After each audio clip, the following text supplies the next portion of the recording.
The scorching heat sat on the Texas plains like a predator, patient and merciless. Riley Callahan stood in the center of her father's ranch, watching dust devils spiral across the cracked earth. She had already buried both parents, 3 ranch hands, and whatever soft parts of herself had once believed the world gave a damn about fair. The pain had started some time ago, a dull ache in her side that she had chalked up to a bad fall from her mare. Then it sharpened and spread, becoming something that woke her at night with her sheets soaked through and her teeth grinding hard enough to crack. She ignored it, because ignoring things had kept her alive this long. When her mother died of fever in her childhood, she had ignored the grief and learned to cook. When her father drank himself mean after that, she had ignored the bruises and learned to fight back. When he finally put a bullet through his own head some years ago, leaving her a failing ranch and a mountain of debt, she had ignored the whole town of Willow Creek, saying a woman could not run a spread alone. She had proven every last one of them wrong. The Callahan Ranch now ran 200 head of cattle, employed 4 men who actually showed up sober, and turned enough profit that the bank had stopped sending threatening letters. Riley had done that. Not her father's ghost, not some helpful neighbor, not a husband. Her, but the pain was getting harder to ignore. "Miss Callahan." She turned to see Sam, her oldest ranch hand, approaching with the kind of careful steps people used around wild horses. Sam had worked for her father and had the scars to prove it. He was one of the few men in Willow Creek who did not look at her like she was either a curiosity or a problem that needed solving. "The fence is holding in the north pasture," he said, "but we got a calf with a twisted leg. Might need putting down. Show me." The walk to the north pasture should not have winded her.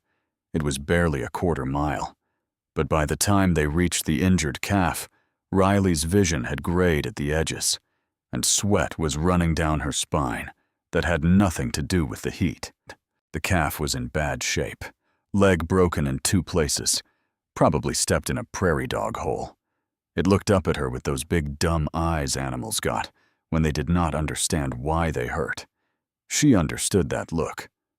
"I'll do it," Riley said. Sam handed her his rifle without a word. The calf did not even struggle when she pressed the barrel to its head. 1 shot, clean. The kind of mercy she had learned to deliver without flinching. The gunshot echoed across the plains, and then there was just silence and the sound of flies already gathering. "You all right, Miss Callahan?" She realized she was still standing there, rifle hanging loose in her hand, staring at nothing. "Fine." The word came out harder than she meant. "Get someone to drag the carcass out before it draws coyotes." She walked back to the house alone. Each step sent a spike of pain through her right side that made her breath come short.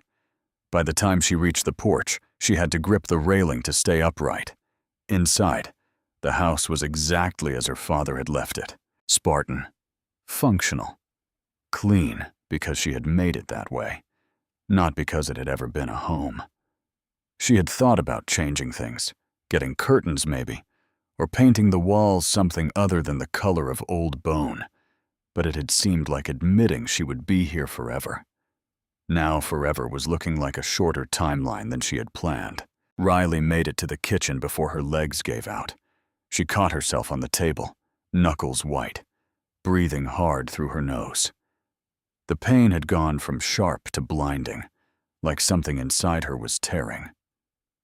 For just a moment, one single, traitorous moment, she thought, "I need help." Then the moment passed, and she shoved herself upright through sheer spite. She did not need help. She needed to walk it off, to drink some water, to stop being weak. Pain was just a message from your body, and Riley had gotten very good at ignoring messages she did not like. But when she looked down, there was blood seeping through her shirt. The town of Willow Creek squatted on the plains, like it was too tired to stand up straight.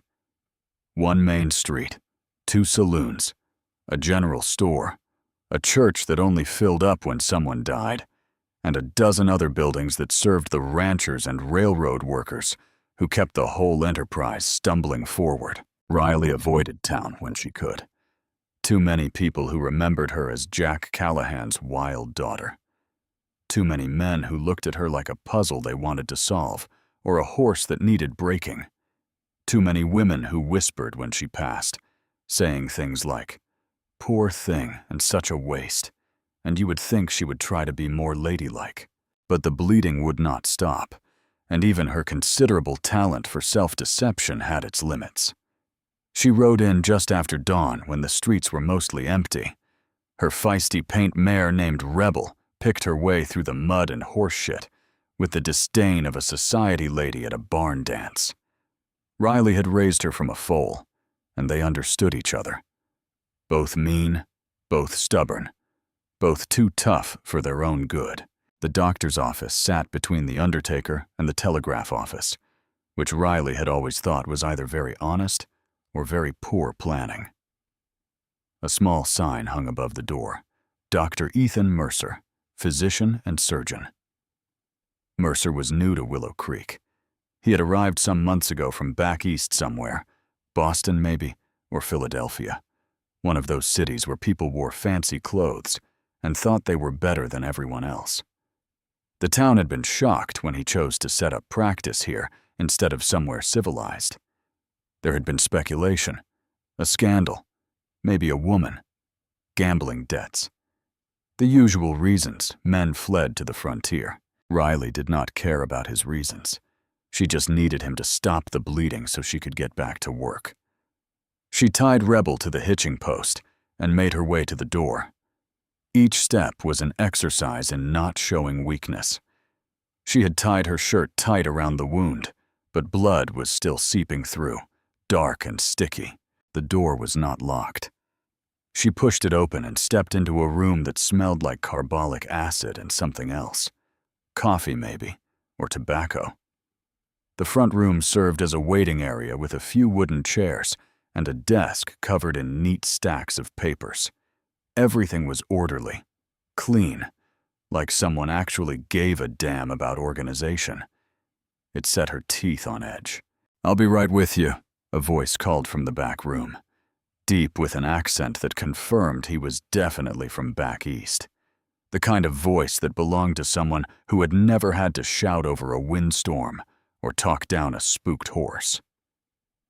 Riley stood in the middle of the waiting room, bleeding and stubborn, and tried to decide if leaving would be worse than staying. Before she could make up her mind, the doctor emerged. He was not what she expected. She had pictured someone old, soft around the middle, with the kind of hands that had never done hard work. But Dr. Ethan Mercer looked tall and broad-shouldered, with dark hair that needed a cut and sharp features that might have been handsome if he smiled, which he currently was not doing. He was staring at the blood on her shirt. "You should sit down," he said. It was not a suggestion, a command delivered in that calm, authoritative tone that probably worked on most people. Riley stayed standing. "I need you to look at a cut." "That is not a cut." He moved closer, eyes narrowed in assessment. "That is a puncture wound, and it is septic. How long has it been bleeding?" "Today." "How long has it been infected?" She did not answer. He made a sound that might have been exasperation or anger, hard to tell with that face, and gestured sharply toward the back room. "Exam room now. I do not take orders well. I do not care." He was already moving, pulling supplies from cabinets with quick, efficient movements. "You can stand there being stubborn until you pass out and crack your skull on my floor, or you can sit down and let me work. Either way, I am looking at that wound." Riley wanted to walk out. Every instinct screamed at her to leave, to handle this herself, to not put herself in a position where she needed this stranger's help. But the bleeding was getting worse, and the room was starting to tilt in a way that had nothing to do with the floor. She walked into the exam room. It was small, dominated by a padded table and a cabinet full of gleaming instruments that looked medieval. Dr. Mercer was washing his hands in a basin, scrubbing with the kind of thoroughness that seemed excessive. "On the table," he said, without looking at her. Riley sat.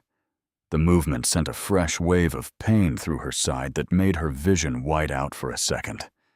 When she could see again, he was standing in front of her holding scissors. "I need to cut your shirt." "The hell you do?" She started to unbutton it herself, fingers clumsy and slow. The fabric was stuck to the wound with dried blood, and peeling it away felt like skinning herself alive. He waited, did not try to help, did not tell her to hurry up, just stood there with his arms crossed and his expression unreadable. When she finally got the shirt open, his jaw tightened. "What did this? Does it matter? It might determine whether I need to dig out debris." He moved closer, and Riley caught a smell that was not medical. Soap and something sharper. Whiskey, maybe. "What did this?" "Barbed wire. Caught it moving a fence post some time ago." "Some time ago?" He said it like she had just confessed to murder. "You left a puncture wound from rusted barbed wire untreated for some time. I cleaned it with what?" "Whiskey and hope." He was pulling on gloves now, thin leather that made his hands look even more capable. "Lie back." "I do not need to." "Lie back or get out. Those are your choices." Riley lay back. The ceiling was plain wood, water stained in one corner. She focused on that stain, while Dr. Mercer's hands moved over her ribs, pressing gently around the wound. His touch was impersonal, clinical, but it still made something in her chest tighten with an emotion she refused to name. "This is going to hurt," he said. It was the only warning she got before he pressed down hard on her abdomen. The pain was blinding, white-hot, and total. Riley heard herself make a sound, not a scream. She would not give him that, but a choked gasp that was close enough. "Abscess," he said, which meant nothing to her. "Infected pocket under the surface. I need to drain it or it will kill you. Possibly today." "Fine." The word came out thin. "Do it." "I do not have ether. Best I can offer is whiskey and something to bite on." "I do not need—" He was already pouring whiskey into a glass. "Drink." Riley pushed herself upright, took the glass, and drained it in one swallow. The burn down her throat was almost welcome, real, immediate, better than the growing numbness in her limbs. Another, he poured. She drank. "One more, and you will be too drunk to hold still." "I can hold still." Something flickered across his face. Respect, maybe. Recognition, like he was seeing something in her that he understood. He handed her a leather strap. "Bite down on this. Try not to move." Riley put the strap between her teeth. The leather tasted like old boots and regret. Dr. Mercer picked up a scalpel. The pain of the fence wire had been bad. The pain of infection spreading through her body had been worse. This was something else entirely. He worked fast, which was the only mercy. The scalpel cut deep, and something inside her burst with a pressure release that made her whole body arch off the table. She bit down on the leather hard enough to taste blood. Hers or the strap's? She did not know and did not care. "Hold still." His voice was steady, infuriatingly calm, like he did this every day, and it did not bother him at all that she was dying on his table. Maybe he did. Maybe this was normal for him. She held still through sheer force of will while he drained the wound, cleaned it with something that burned worse than the whiskey, and packed it with gauze. His hands were steady, competent, the kind of hands that had done this 1,000 times and would do it 1,000 more. When he finally stepped back, Riley's entire body was shaking and sweat had soaked through what was left of her shirt. "Done," he said, pulling off the gloves. You will need to change the dressing regularly. Keep it clean. If the infection spreads, I know how to treat a wound." Clearly the sarcasm was delivered so dry it took her a second to catch it. "That is why you showed up at my door, bleeding out after some time of amateur hour." Riley sat up slowly. The room spun once, then steadied. "How much do I owe you?" $3. "And you need to come back in a few days so I can check the wound." "I will send payment." "And you need to come back in a few days." He repeated slower this time, like she was simple. "The infection could return. It could spread to your blood. You could die. Are those words getting through?" She slid off the table, her legs barely holding. "I will manage." "Miss Callahan, how do you know my name?" He gave her a look that suggested the question was stupid. "You are the only woman in these parts who runs a ranch alone. Everyone knows your name. I know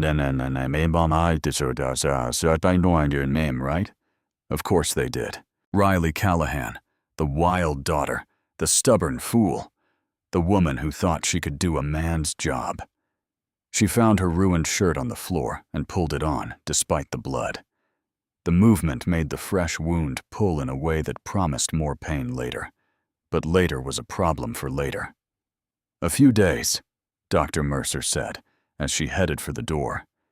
"If you do not show up, I will come find you. Do not bother." It was not a request.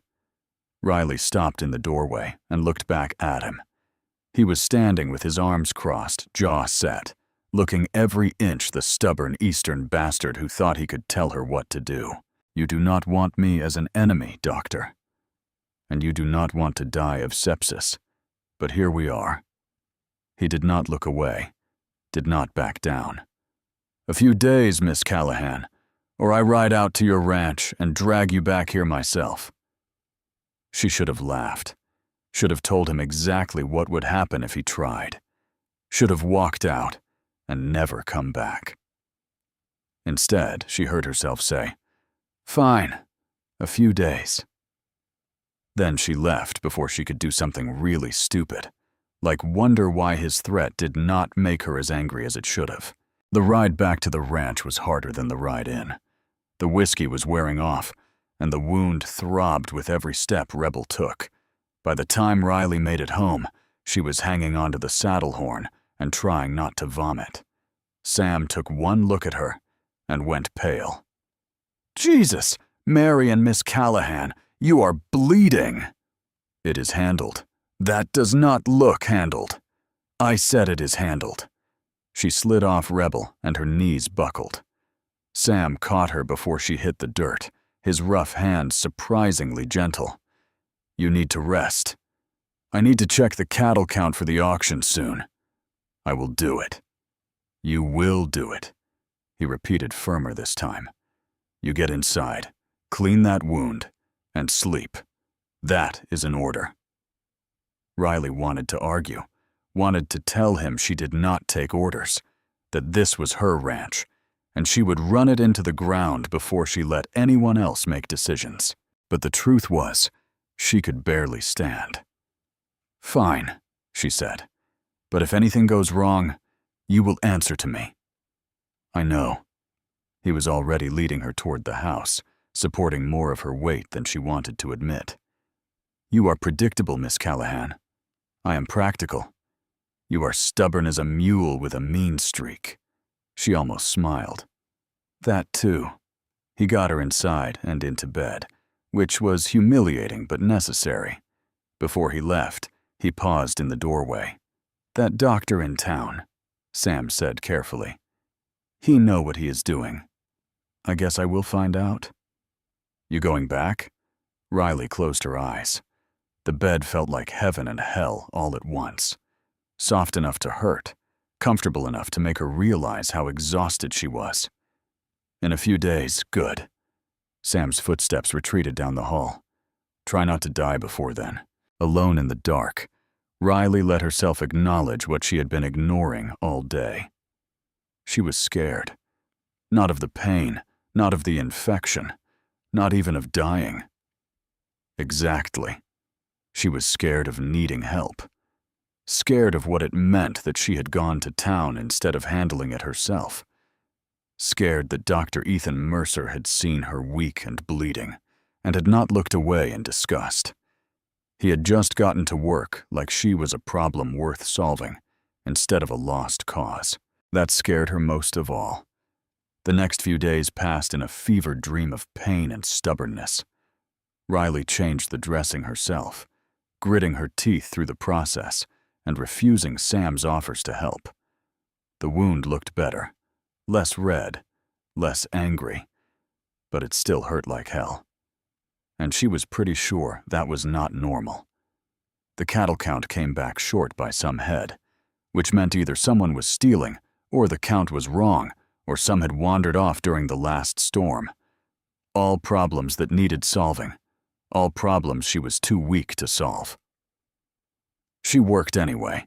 Mending fence line made the wound bleed through the bandages. Helping with the branding made her dizzy. By the second day, Sam stopped offering help and started threatening to tie her to the bed.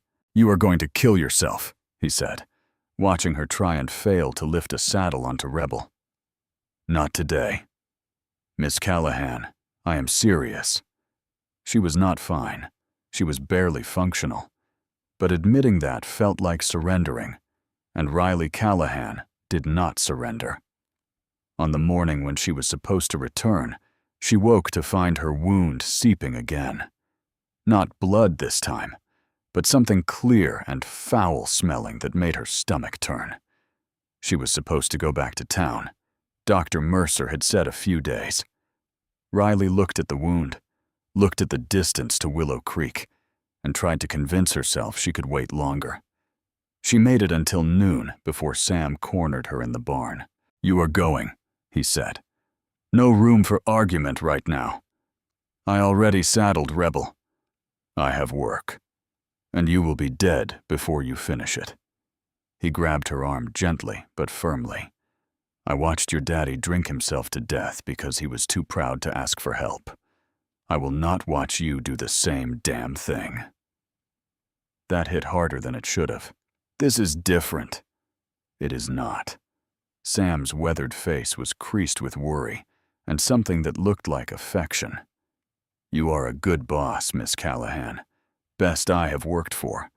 But you are also the most hard-headed woman in Texas, and that is going to get you killed if you do not let someone help you." Riley wanted to argue, wanted to tell him he was wrong, that she was fine, that she did not need anyone.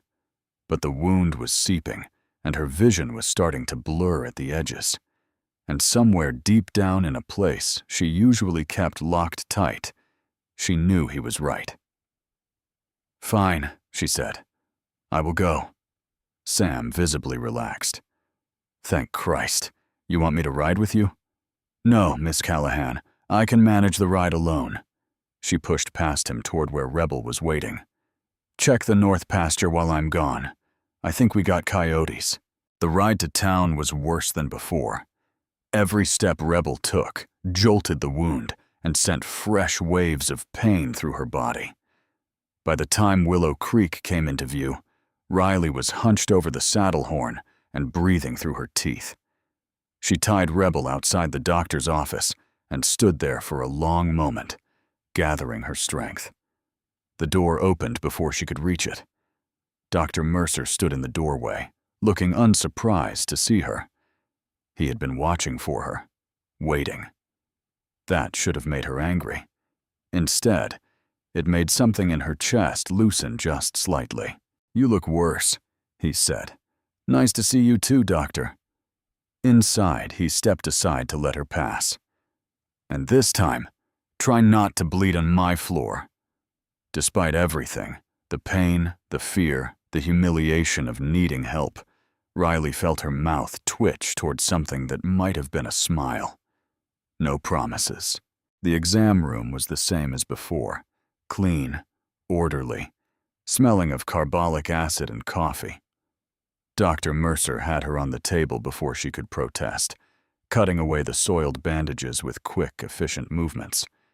His expression darkened when he saw the wound. "This is infected again. Different infection. You have been working, have not you? I run a ranch. Working is part of the job description. So is staying alive. He was cleaning the wound with something that stung worse than before. You are going to lose this fight if you keep pushing yourself. I do not lose. Everyone loses eventually, Miss Callahan. The question is whether you lose a battle or your life. He pressed down on her abdomen, and she hissed through her teeth. The pressure made the room tilt and bile rise in her throat. I need to pack this again, deeper this time. It is going to hurt worse than before. Just do it. He paused, looking at her with an expression she could not read. You do not have to be tough all the time. Yes, Riley said, meeting his eyes. I do. Something shifted in his face. Understanding, maybe, or recognition. Like he knew exactly what she meant, because he had lived it too. Bite down, he said, handing her the leather strap. She did. The pain was worse this time, deeper, more invasive. Dr. Mercer worked with steady hands while she bit through the leather and dug her nails into the table hard enough to leave marks. Sweat poured down her face, and her whole body shook with the effort of holding still. When he finally finished, she was crying, not sobbing, not making a sound. Just silent tears running down her temples and into her hair. Done, he said quietly. Riley released the strap and wiped her face with the back of her hand, angry at herself for the weakness. How much, Miss Callahan? How much do I owe you? He sighed. $3, same as before. And you need to stay in town for a few days so I can monitor the infection. Cannot. Cannot or will not. Both. She sat up slowly. The room spun once, then settled. I have a ranch to run and an auction soon. I cannot afford to stay in town playing invalid. You cannot afford to die either. I will manage like I managed the last few days. His voice had gone sharp, frustrated. You came back worse than when you left. If you go back now, I am giving you a week before that infection spreads to your blood and kills you. Then I better work fast. She slid off the table. Her legs were shaking, but they held. Progress. Dr. Mercer caught her arm before she could reach the door. Do not, he said. His hand was warm through the thin fabric of her shirt, solid, real. Do not go back there alone. For a second, one brief, impossible second, Riley wanted to stay, wanted to let this stranger take care of her, wanted to admit that she was tired and scared and in over her head. Then the moment passed, and she was herself again. Let go, he did immediately. I cannot force you to accept help. No, Riley agreed. You cannot. She made it to the door before his voice stopped her. The auction you mentioned, that big cattle sale at Harrison's place. She turned. He was standing with his hands in his pockets, expression carefully neutral. What is it to you? I have been thinking about investing in cattle, building up some stock for a small ranch I purchased just outside town. He met her eyes. I was planning to bid. The words hit her like a physical blow. The Harrison auction was the biggest sale of the year. Every rancher in the area would be there, competing for prime breeding stock. Riley had been counting on that sale to replenish her herd and turn enough profit to get through the winter. If Dr. Mercer was bidding, if he had Eastern money backing him, he could outbid her on every lot. You are serious? Completely. You do not know the first thing about running cattle. I am a fast learner. Something that might have been amusement flickered across his face. I have been told I am stubborn that way. Riley wanted to hit him, wanted to scream that this was her livelihood, her life, and he could not just waltz in with his Eastern money and take it from her. Instead, she said very quietly, Then I guess I will see you at the auction. I guess you will. She left without another word. Outside, the sun was too bright and the street was too crowded, and everything felt wrong. Dr. Ethan Mercer was not just some Eastern doctor anymore. He was competition, a threat, an obstacle between her and survival.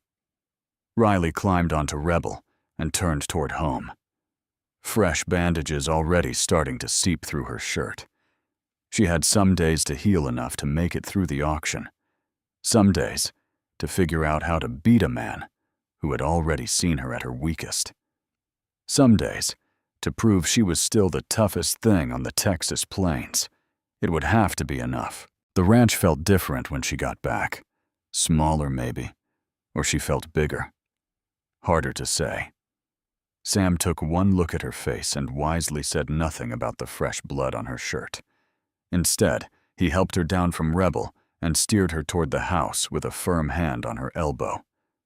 "Auction soon," she said. "I know. We need to be ready. We will be. I need to inventory the stock, check the books, figure out our bidding ceiling, Miss Callahan." Sam stopped in the doorway. "You need to rest, or you will not make it to the auction at all." She wanted to argue, wanted to push past him and get to work, because work was the only thing that made sense anymore. But her body had other ideas. The moment she sat down, exhaustion hit her like a falling tree. The kind of bone-deep tiredness that no amount of coffee or stubbornness could fight. "Just a few hours," she said, already slipping toward sleep. "Wake me before sunset." "Sure thing, boss." She did not hear him leave, did not hear the door close. Sleep pulled her under like dark water, and she went without fighting. In her dreams, she was bleeding in the dirt, while the town of Willow Creek stood around watching. Their faces were blank, uncaring. She tried to stand, but her legs would not work. Tried to call for help, but no sound came out. Then someone was lifting her, strong hands under her shoulders, a voice in her ear telling her to hold on.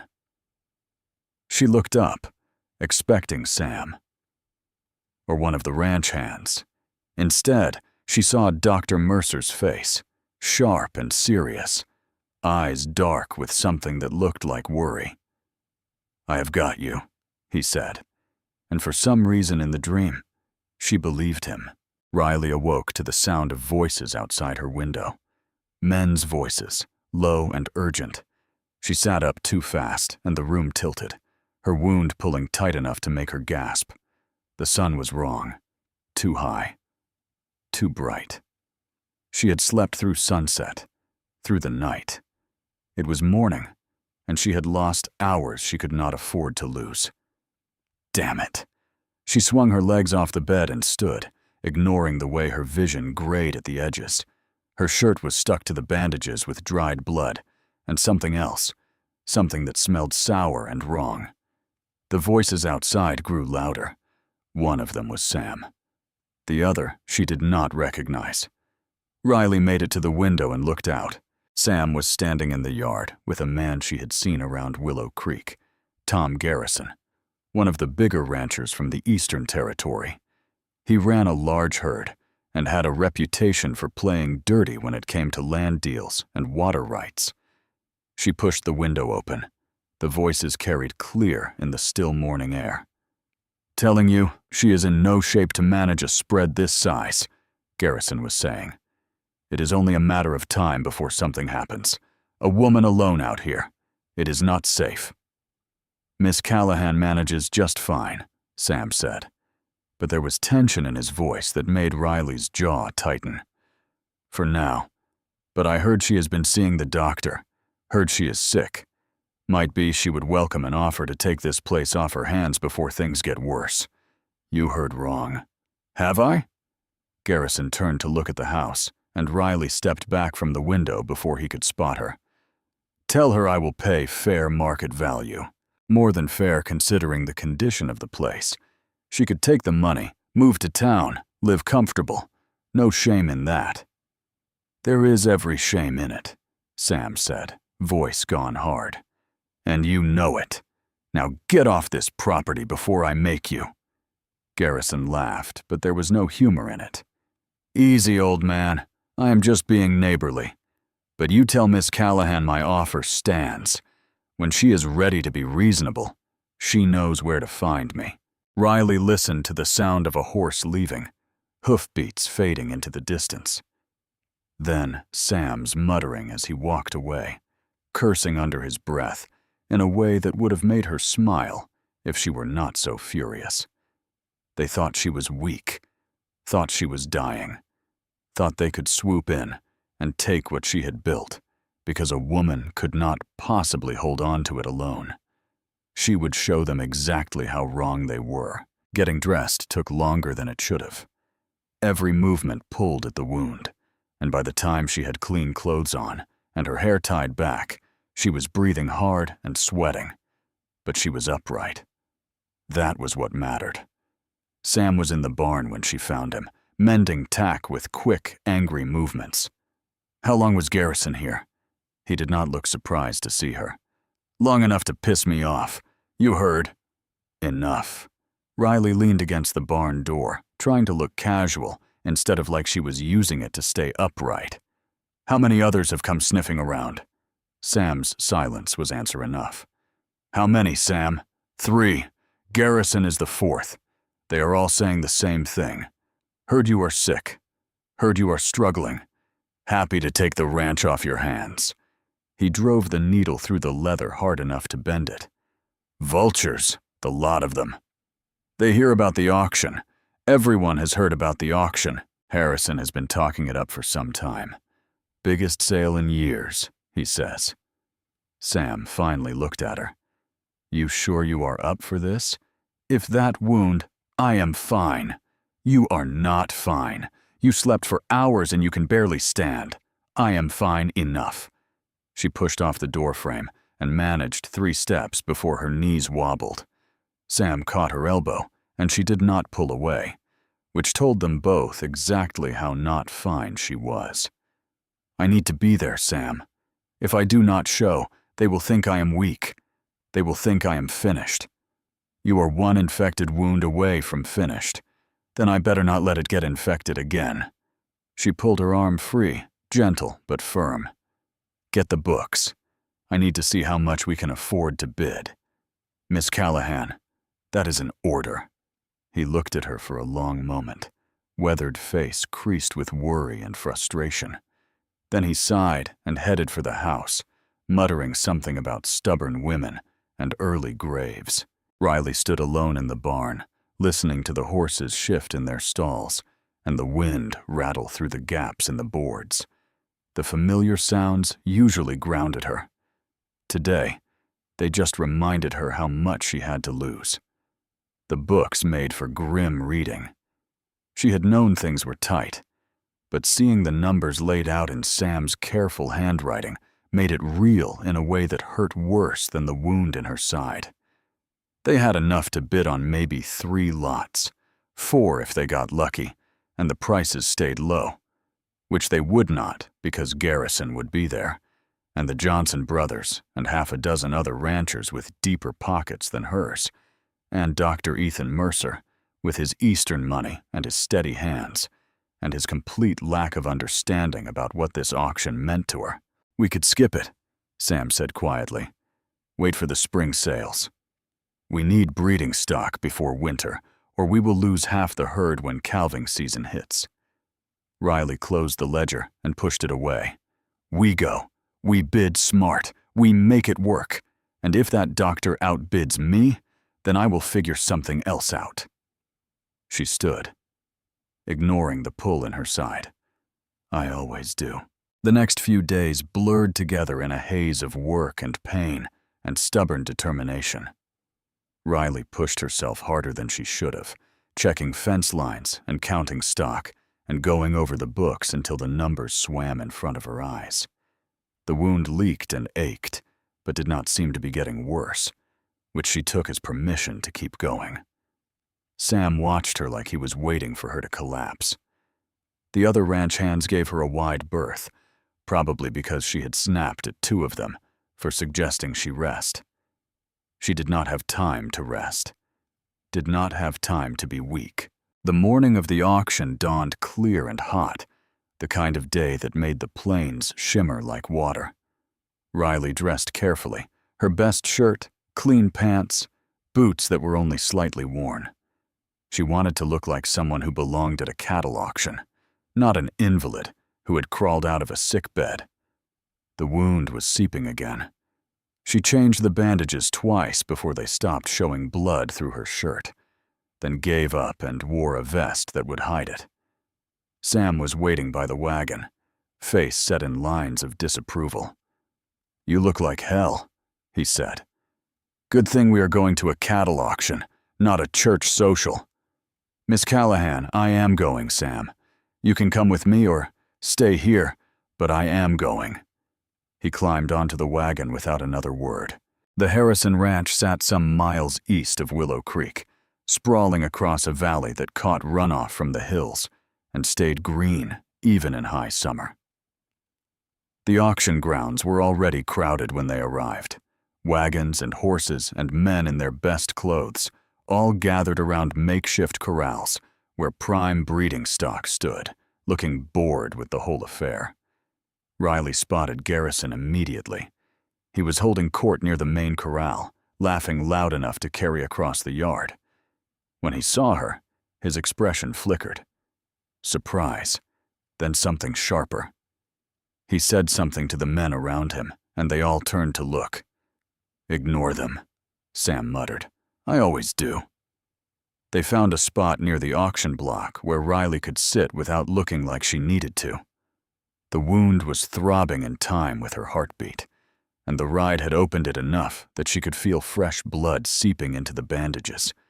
But she kept her expression neutral and her back straight. The auctioneer was a barrel-chested man named Wade, who had been running these sales for years. He climbed onto the platform and surveyed the crowd with the satisfaction of a man about to make a lot of money. "Gentlemen," he called out. "And lady," he added, nodding to Riley. A few men chuckled. "Welcome to the finest cattle sale this side of the Brazos. We got prime breeding stock, proven bloodlines, and prices that will make your wives cry when you tell them what you spent." More laughter. Riley did not join in. She was scanning the crowd looking for him. Dr. Ethan Mercer stood near the back, dressed like he was heading to a business meeting instead of a cattle auction. Dark suit, clean shirt, hat that had never seen a day of real work. He looked completely out of place and entirely unbothered by it. Their eyes met across the crowd. He did not smile, did not nod, just held her gaze for a moment before looking away. Something in Riley's chest tightened. "First lot," Wade announced. 2-year-old Hereford bull, proven breeder, clean bill of health. "Let us start the bidding at $40. The auction moved fast. Men called out bids with the casual confidence of people who could afford to lose. Riley watched and waited, keeping track of who bid on what and how high they went. Garrison won the first 3 lots, paying more than they were worth just to prove he could. Mercer did not bid at all. The 4th lot was what Riley had been waiting for. A pair of yearling heifers with good bloodlines and better temperaments, perfect for building up her breeding stock. "Starting bid, $30 for the pair," Wade called. "30," Riley said loud enough to carry. Heads turned. Garrison grinned like he had been waiting for this. "35," he said. The bidding climbed fast. 60, 70, more than the heifers were worth. But Garrison was not bidding to win. He was bidding to hurt her. 80, Riley said, and heard Sam inhale sharply beside her. They had agreed on 75 as their ceiling.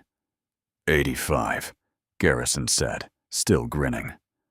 Riley opened her mouth to bid again, but before she could speak, a voice from the back cut through the noise. 100. The crowd went silent. Everyone turned to look at Dr. Mercer, who stood with his hands in his pockets like he had just commented on the weather. Wade recovered first. 100 to the gentleman in the back. Do I hear 110? Garrison's grin had disappeared. He looked at Mercer, then at Riley, then back at Mercer. 110. 120, Mercer said calmly. 130. 150. The bidding had gone insane. Those heifers were not worth half that, and everyone knew it. But Garrison's pride was engaged now, and Mercer showed no sign of backing down. 200, Garrison finally said, voice tight with anger. Mercer paused. The crowd held its breath. They are yours, he said, and stepped back. Wade brought the gavel down. Sold to Tom Garrison for $200. Garrison looked like he had won and lost at the same time. He had gotten the heifers, but he had paid 4 times their value, and everyone knew it. Riley felt Sam lean close. What the hell was that about? I do not know, but she had a suspicion, and it made her furious and confused in equal measure. The auction continued. Riley bid carefully, won one lot of mixed stock for a reasonable price, lost another to the Johnson brothers.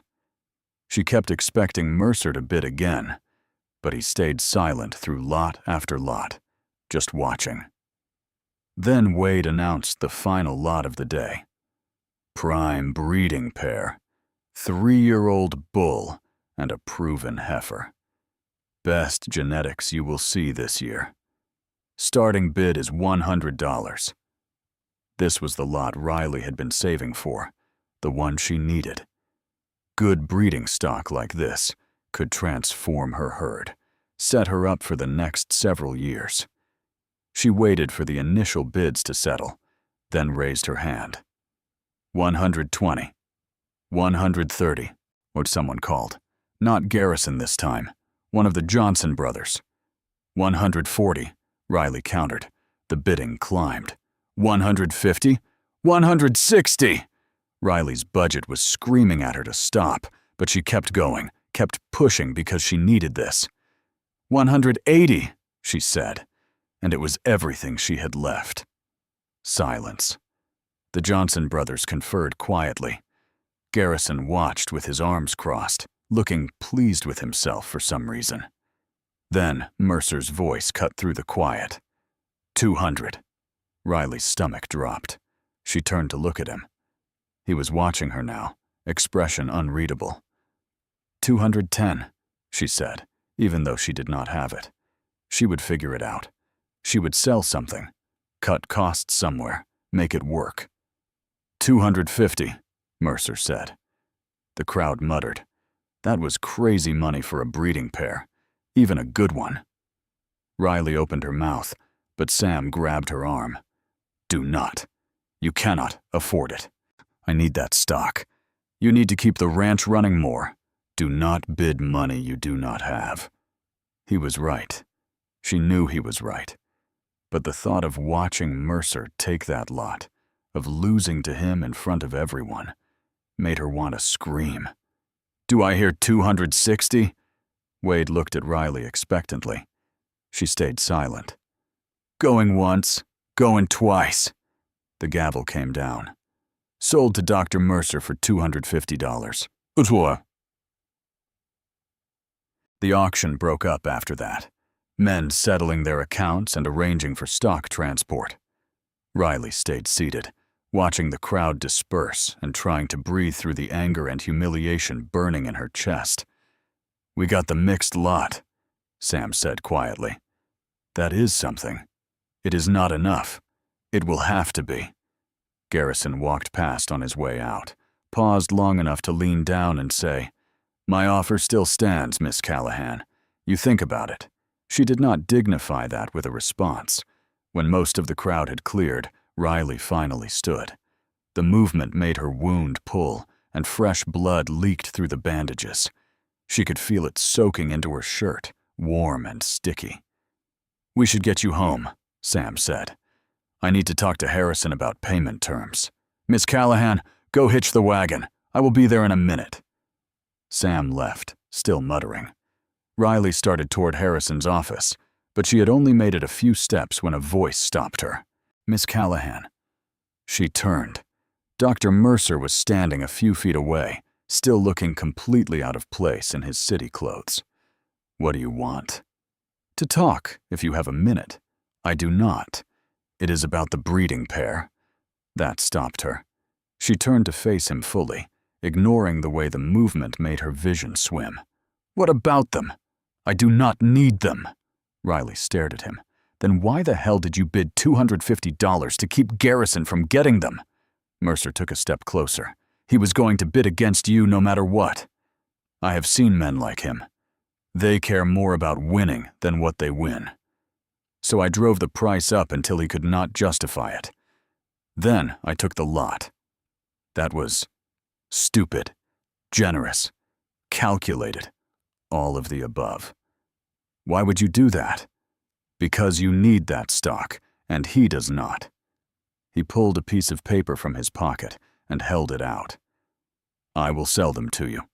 180. Same as your last bid." Jet Riley looked at the paper like it might bite her. "I do not have 180. Payment plan, 50 now. The rest over the next year. No interest. I do not want your charity. It is not charity. It is business." His expression had not changed. Still calm. Still unreadable. "You need breeding stock. I have breeding stock I do not need. This is how commerce works, Miss Callahan." She wanted to tell him to go to hell. Wanted to rip up his offer and walk away with her pride intact. But her pride was not going to replenish her herd. His offer would. For the first time, something shifted in his expression. Not quite a smile, but close. "Because I have watched you fight tooth and nail for everything you have. Seemed wrong to let Garrison take it from you just because he has got deeper pockets. You have deeper pockets. I do, but I'm not trying to take your ranch." Riley looked at him, really looked at him, trying to figure out what his angle was. Men did not just help without wanting something in return. That was a truth she had learned the hard way. But all she saw in his face was honesty and something else. Something that looked almost like respect. 50 now, she said slowly. The rest paid monthly, and I want it in writing. Of course, and this does not make us friends. Now he did smile, small and quick. Would not dream of it. She took the paper. Her hand was shaking slightly, and she hated that he could probably see it. I will bring the payment by your office tomorrow. Your wound, he said, nodding toward where blood was starting to show through her vest. It is bleeding again. I am aware. You should let me change the dressing. I am fine. You are bleeding through your clothes in public. His voice had gone sharp again. That is not fine. That is stubborn. Same thing in my experience. It is really not. He was already moving toward his horse. I will follow you back to your ranch and change the dressing there. The hell you will, Miss Callahan. He stopped and turned to face her. You can argue with me here in front of everyone, or you can let me help you without making it a production. Your choice. Riley glanced around. A few men were still lingering, watching their exchange with obvious interest. By tomorrow, the whole town would be talking about how she had bled through her clothes at the auction, and the doctor had followed her home. Perfect. Just perfect. Fine, she said through her teeth. But you follow at a distance. I do not want anyone thinking. Thinking what? She did not answer. Could not put into words what she was afraid of. That people would see him helping her and think she was weak. Or worse, that there was something between them. Though after today, after what he had done at the auction, she was starting to wonder if maybe there was. The ride back to the ranch was torture. Every jolt of the wagon sent pain lancing through her side. And knowing Mercer was following somewhere behind made it worse. She did not want him on her property, did not want him seeing her home, her life, the place she had built from nothing. Did not want to need his help. But here they were.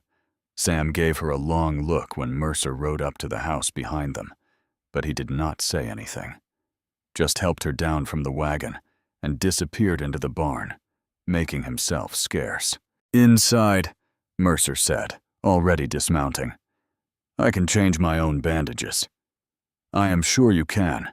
You can also do it wrong and end up septic again."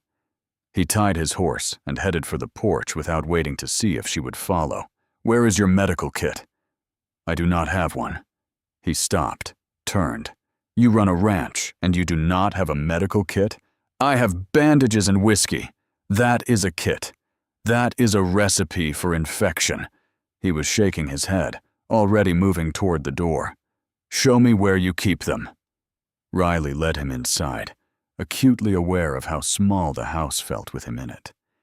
He was tall enough that he had to duck slightly through the doorway, broad enough that he seemed to take up more space than he should. "Sit," he said, pointing to the kitchen table. She sat, watched him roll up his sleeves and wash his hands in her basin with the same thorough care he had shown in his office. His forearms were scarred. Old marks, long healed. The kind of scars you got from doing something dangerous over and over until you learned to do it right. "What happened to your arms?" The question was out before she could stop it. He glanced down like he had forgotten the scars were there. Medical school chemistry experiments that did not go as planned. "You experimented on yourself?" "Someone had to." He dried his hands and came to stand in front of her. "Shirt off." "Jesus, you are bossy." "I am efficient. There is a difference." Riley unbuttoned her shirt with fingers that felt clumsy and slow. The fabric was stuck to the bandages again, and peeling it away made her hiss through her teeth. Mercer's expression went grim when he saw the fresh blood. "This opened during the auction, did not it?" "Maybe. And you stayed anyway. I had business to conduct. You had a death wish to indulge." He was already cutting away the old bandages, movements quick and sure. "This needed to be cleaned hours ago." "Well, I was busy watching you spend $250 on cattle you don't need." "I told you why I did that. You told me a reason. Does not mean it is the real one." He paused, hand still on her ribs, and looked at her. Up close like this, she could see his eyes were dark brown, almost black. Intense. "You think I have an ulterior motive?" "Everyone has an ulterior motive. That is a cynical way to live. It is a realistic way to survive." She held his gaze. "So, what do you want? The ranch? A way in with the other ranchers? What is your play here, doctor?" For a long moment, he did not answer. Just looked at her like he was trying to figure out a puzzle he could not quite solve. "I want you to stop trying to kill yourself through sheer stubbornness," he said finally. "That is it. That is the ulterior motive." She did not believe him. "Believe what you want." He went back to cleaning the wound, and Riley bit down on a gasp as the carbolic acid burned. "But some people actually do things without expecting payment. Revolutionary concept, I know. Not in my experience." "Then you have had some terrible experiences." She had, but she was not about to share them with him. They sat in silence while he worked. His hands were gentle despite his gruff demeanor, careful around the wound in a way that made something in her chest ache. When was the last time someone had touched her without wanting something, without trying to take or control or possess? She could not remember. "This is healing," Mercer said, breaking the silence. "Slowly, but you keep tearing it open. I have a ranch to run. You have people who can run it for you. It is not their ranch. No, it is yours." He started applying fresh bandages, wrapping them tight. "And it will still be yours if you rest for a few days and let this heal properly. But it will not be anyone's if you die of infection. I am not going to die. Everyone dies, Miss Callahan. Question is whether you die old and comfortable or young and stupid." Despite everything, she almost laughed. You have a terrible bedside manner. I do not have patients who listen to good bedside manner, so I adapt. He secured the last bandage and stepped back.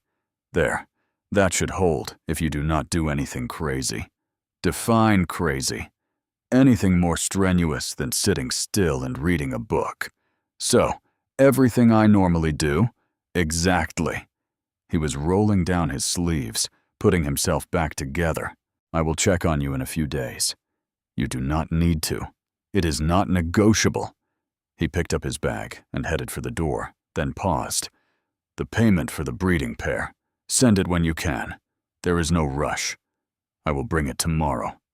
Miss Callahan. I pay my debts promptly, Doctor. That is how I stay in business. He looked like he wanted to argue, but finally just nodded. Suit yourself. She walked him out, ignoring the way her legs felt shaky. His horse was waiting patiently by the porch, a sleek bay that looked like it had never missed a meal. Mercer mounted in one smooth motion, then looked down at her. Thank you.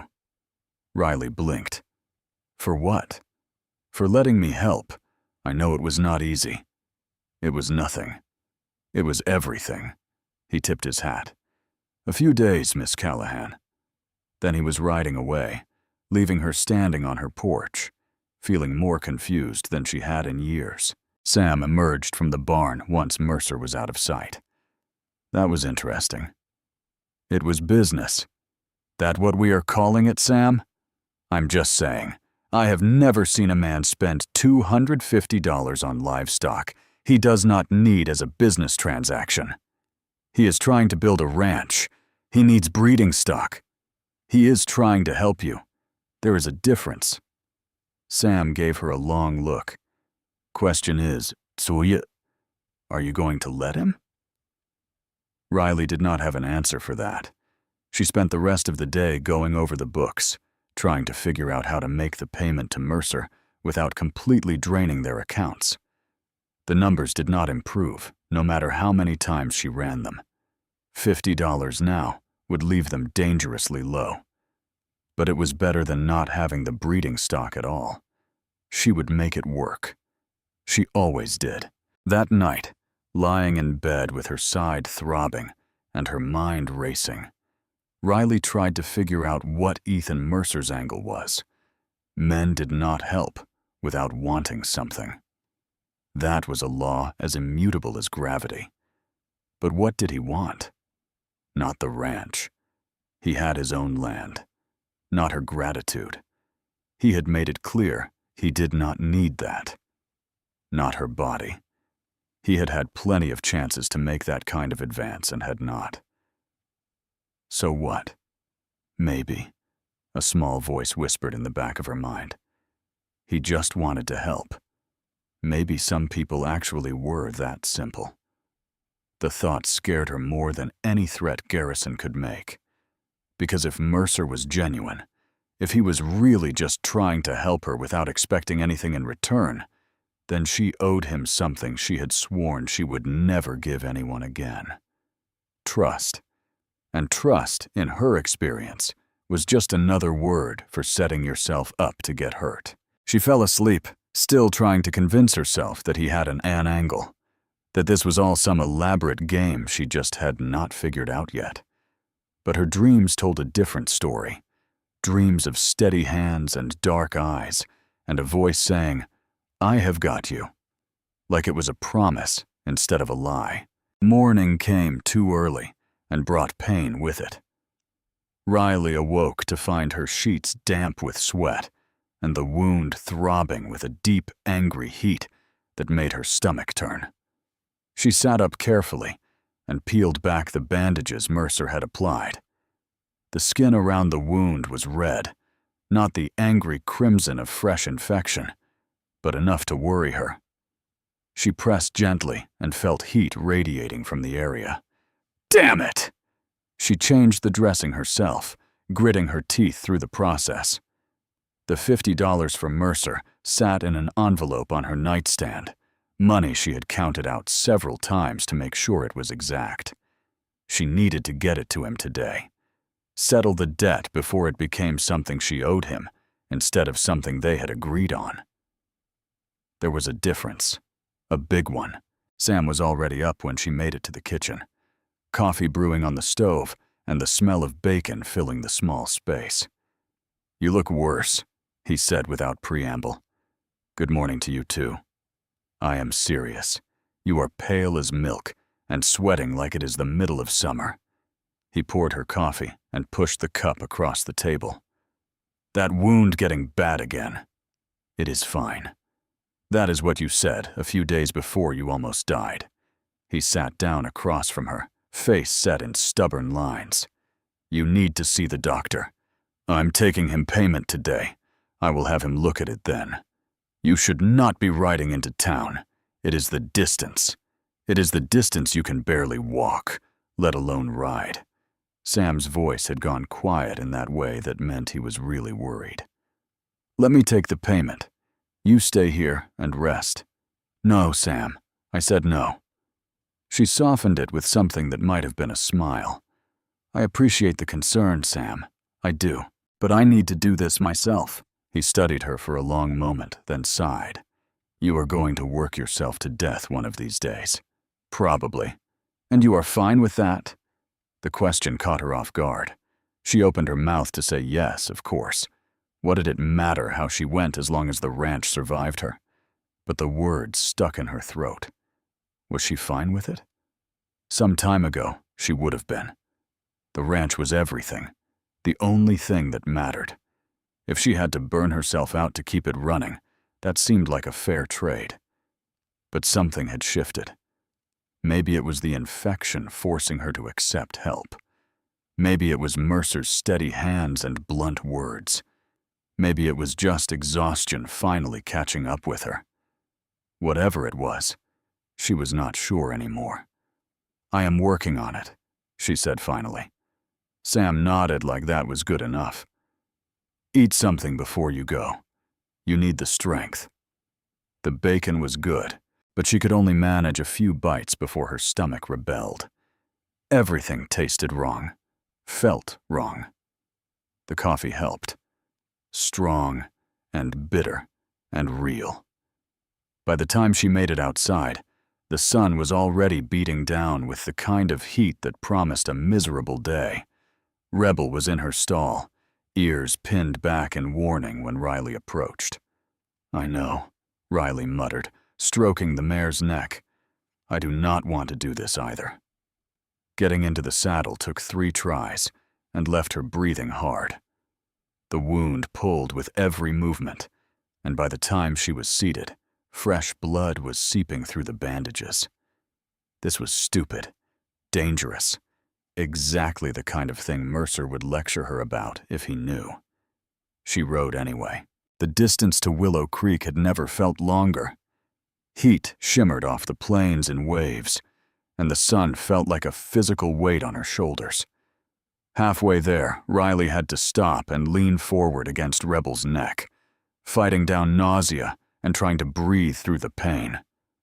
"Come on," she whispered to herself. "Just a little further." Rebel nickered softly like she understood, or maybe like she thought her rider was an idiot. Hard to tell with horses. Willow Creek appeared on the horizon like a mirage, dusty buildings wavering in the heat. The main street mostly empty at this hour. Riley guided Rebel toward the doctor's office and dismounted with all the grace of a sack of flour hitting the ground. Her legs nearly gave out. She caught herself on the hitching post and stood there for a moment, gathering strength she did not have. The door to Mercer's office opened. He stood in the doorway, shirt sleeves rolled up and a coffee cup in his hand, looking at her with an expression that went from mild curiosity to alarm in the space of a heartbeat. "What are you doing here?" "Paying my debt." Riley pushed off the post and walked toward him, each step deliberate. She pulled the envelope from her pocket and held it out. $50 as agreed. He did not take it.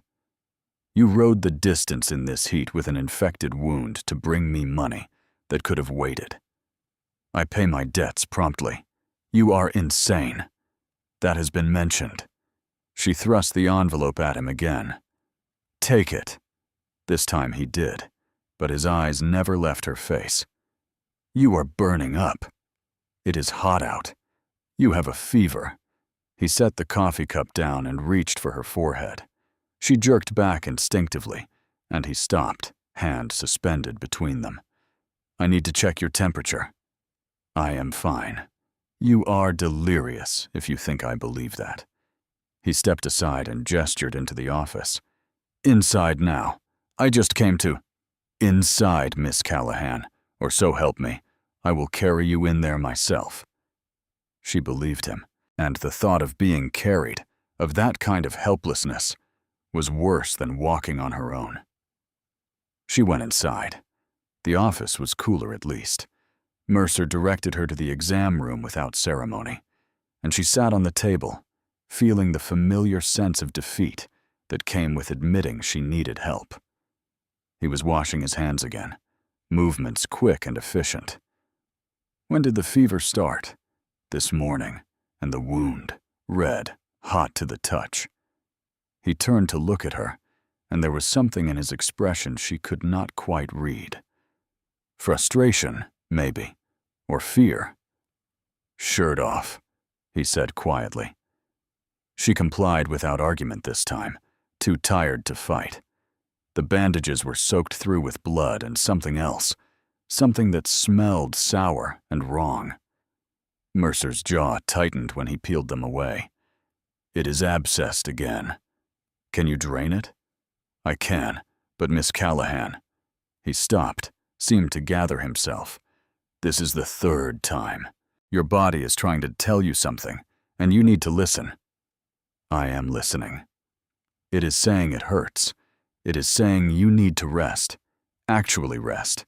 Not your version of rest, where you work yourself half to death anyway." His hands were gentle as he cleaned the wound, but his voice was hard. "If this keeps happening, we are looking at surgery. And out here, surgery is a coin flip at best." The words hit her harder than they should have. "What kind of surgery?"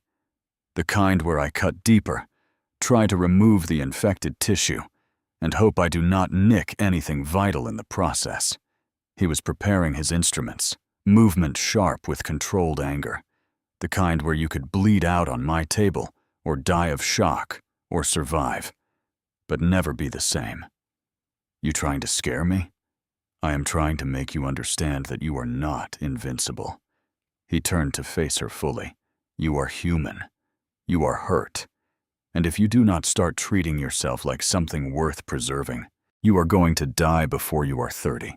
The silence that followed was heavy with things neither of them wanted to say. "I do not know how to stop," Riley said finally. The words came out quiet, almost lost. "The ranch, if I stop, even for a day, it all falls apart. And if it falls apart, I have nothing. You have your life. The ranch is my life. Then you need a different life." He said it bluntly, like it was simple, like she could just decide to be someone else. "Easy for you to say. You have choices. You think I do not understand what it is like to be trapped?"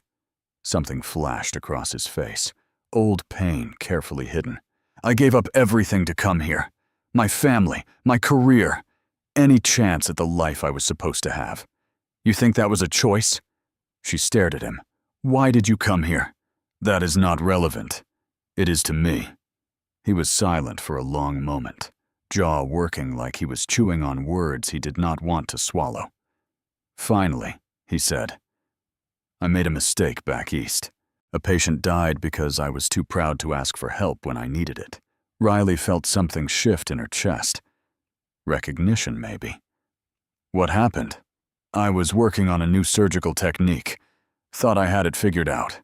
Thought I was skilled enough to try it without supervision." His voice had gone flat, emotionless. The way people talked when the emotion was too big to let out. "I was wrong. She bled out on my table while I tried to fix what I had broken. That was not. It was my fault.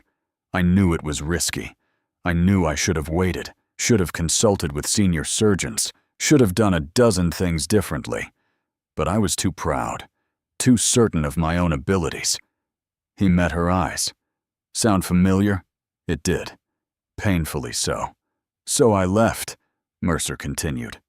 Packed up everything I owned and came out here where no one knew me, where I could start over, be someone different. Does it work? Riley asked. Starting over. I do not know yet, when he turned back to his instruments. But I am trying, which is more than you are doing. That is not fair. Life is not fair, Miss Callahan. You of all people should know that. He picked up the scalpel. This is going to hurt, but not as much as dying would. She almost laughed. Would have if she had the energy. Instead, she just lay back and closed her eyes.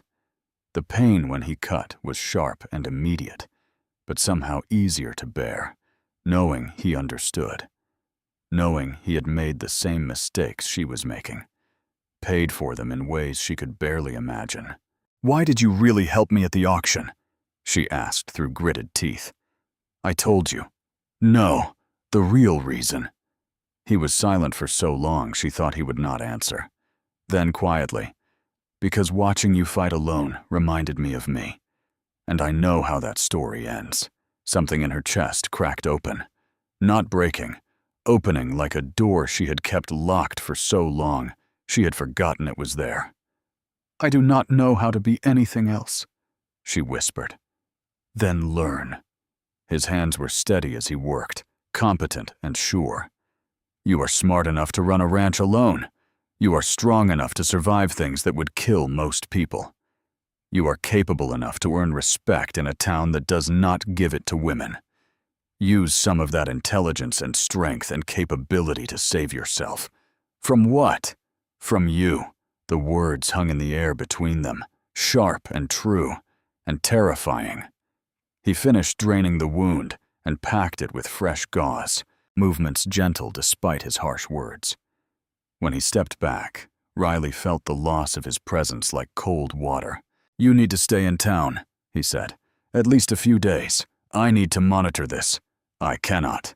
You can. You will.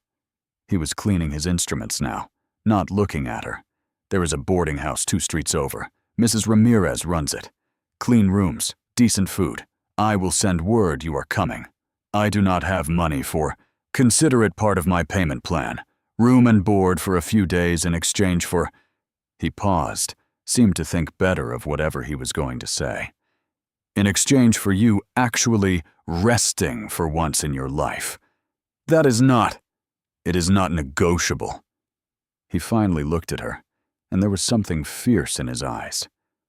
A few days, Miss Callahan. You stay in town. You rest. You let me check this wound daily, or I ride out to your ranch and tell Sam you are too sick to work, and he should take over. You would not. Try me. They stared at each other, locked in a battle of wills that felt familiar and strange all at once. Riley wanted to refuse, wanted to tell him to go to hell and ride back to her ranch and work until she dropped. But she was tired. So tired. And the thought of a few days where she did not have to be strong, did not have to hold everything together, did not have to be Riley Callahan, toughest woman in West Texas. It was tempting in a way that scared her. Fine, she heard herself say. A few days. Mercer nodded once, brisk and businesslike, like he had not just won a victory neither of them would name. I will take you to Mrs. Ramirez's. I can walk. You can barely stand. I have been barely standing my whole life. I am used to it. That is the saddest thing I have heard all week. He was shrugging into his coat, settling his hat on his head. Come on, before you collapse in my office, and I have to carry you anyway. The boarding house was closer than she expected. A 2-story building with clean white paint and flowers in window boxes that looked absurdly cheerful. Mrs. Ramirez was a small woman with sharp eyes and capable hands who took one look at Riley and started issuing orders in a mix of English and Spanish. Within minutes, Riley found herself in a small room with a real bed, clean sheets, and a window that looked out over the street. Mrs. Ramirez had brought water and bread and instructions to rest delivered in a tone that brooked no argument. Mercer stood in the doorway, hat in his hands. "I will check on you this evening. You do not have to. I know. I am going to anyway." He paused. "Try to sleep." Then he was gone, and Riley was alone in a strange room, in a strange bed, listening to the sounds of Willow Creek filtering through the window, voices and wagon wheels, and the distant sound of a piano from one of the saloons. She should get up, should check on Rebel, make sure someone was feeding her, should send word to Sam that she would be gone a few days. Instead, she closed her eyes and let sleep pull her under. She woke to darkness and the sound of voices outside her door. For a moment, she did not know where she was. Panic spiked through her until memory caught up. The boarding house, Willow Creek, Mercer's ultimatum. The voices grew clear. Mrs. Ramirez and someone else. A man.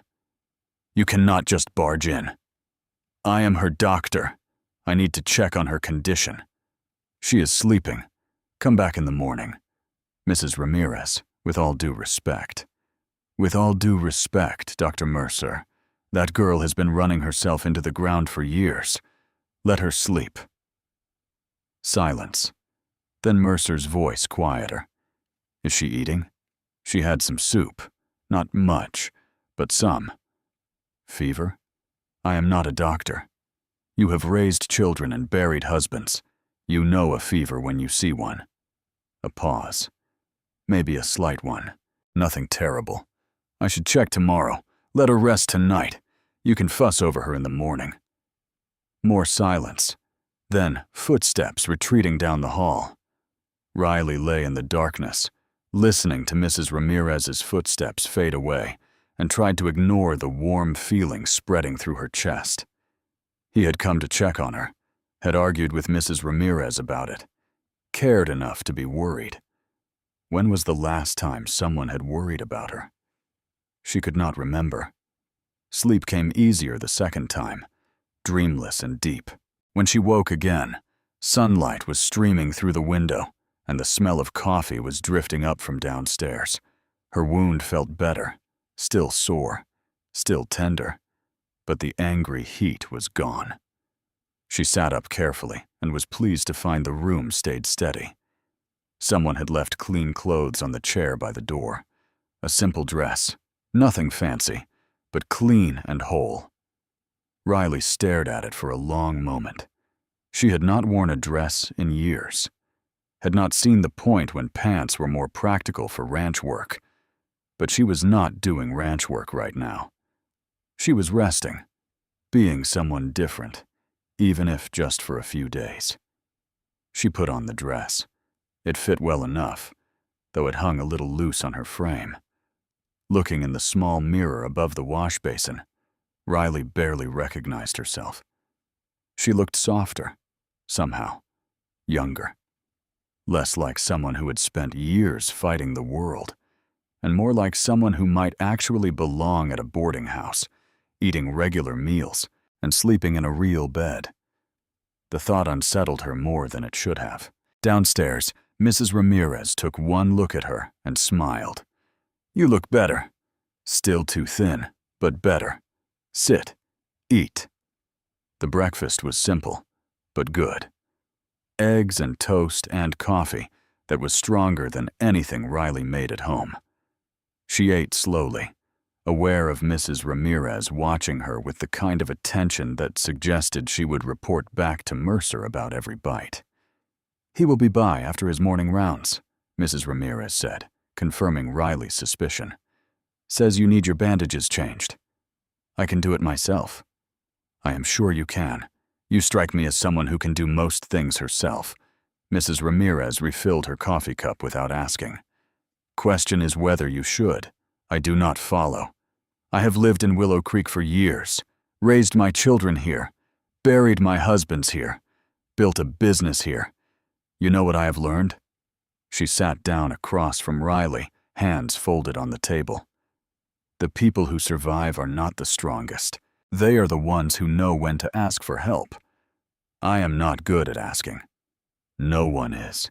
It is a skill you learn like any other." Mrs. Ramirez's eyes were kind, but sharp.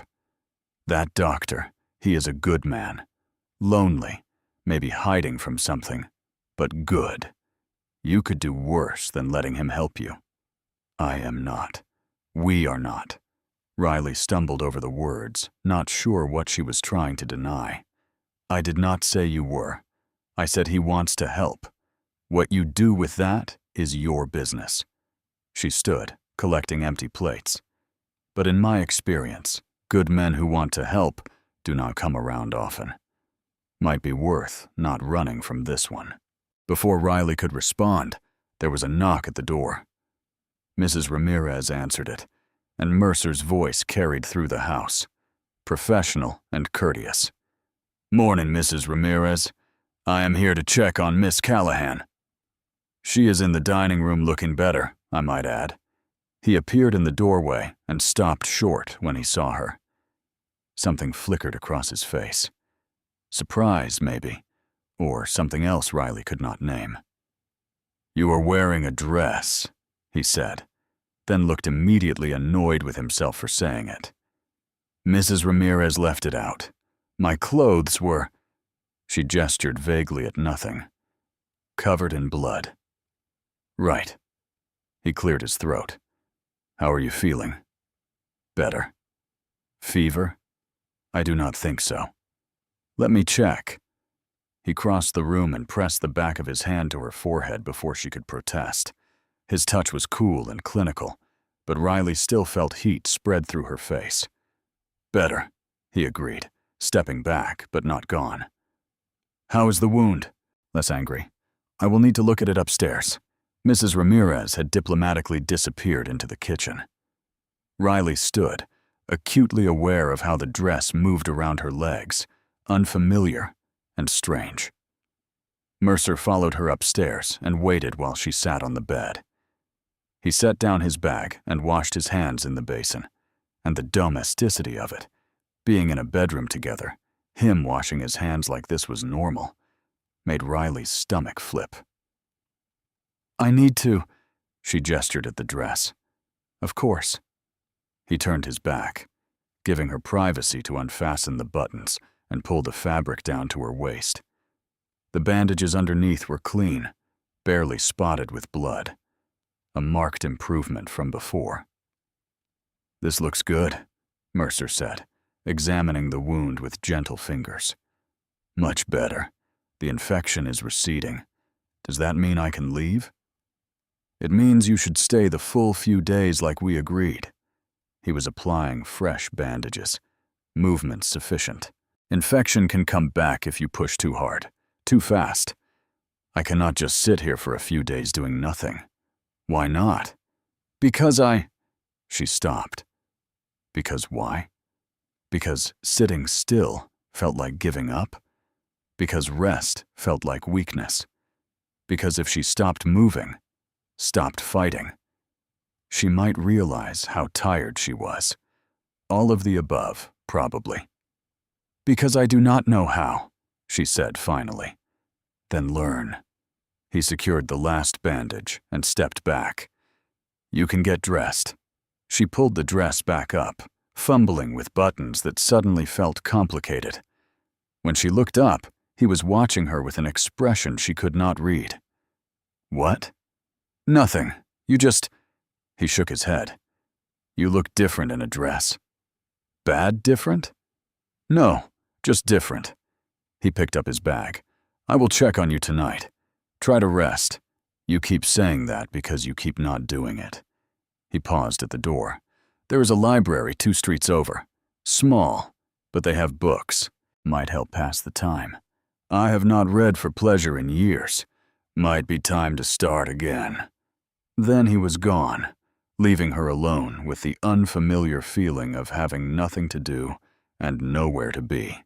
The library was small as promised, one room filled with shelves and dust and the smell of old paper.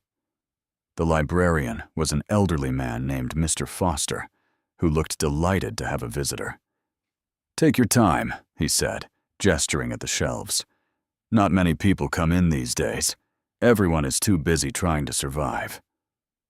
Riley wandered the shelves, fingers trailing over spines.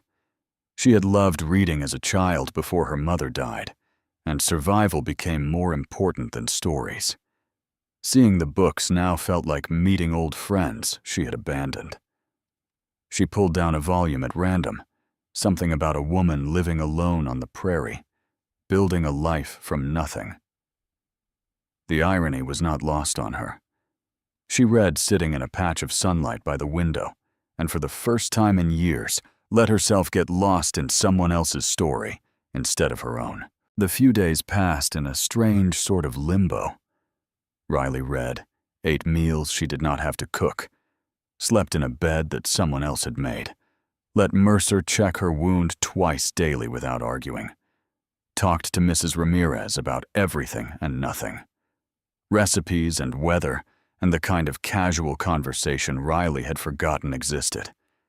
It should have felt like weakness, like giving up.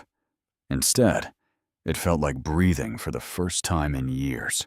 On the final evening, Mercer arrived for his check with a different expression than usual. Something heavier, more serious.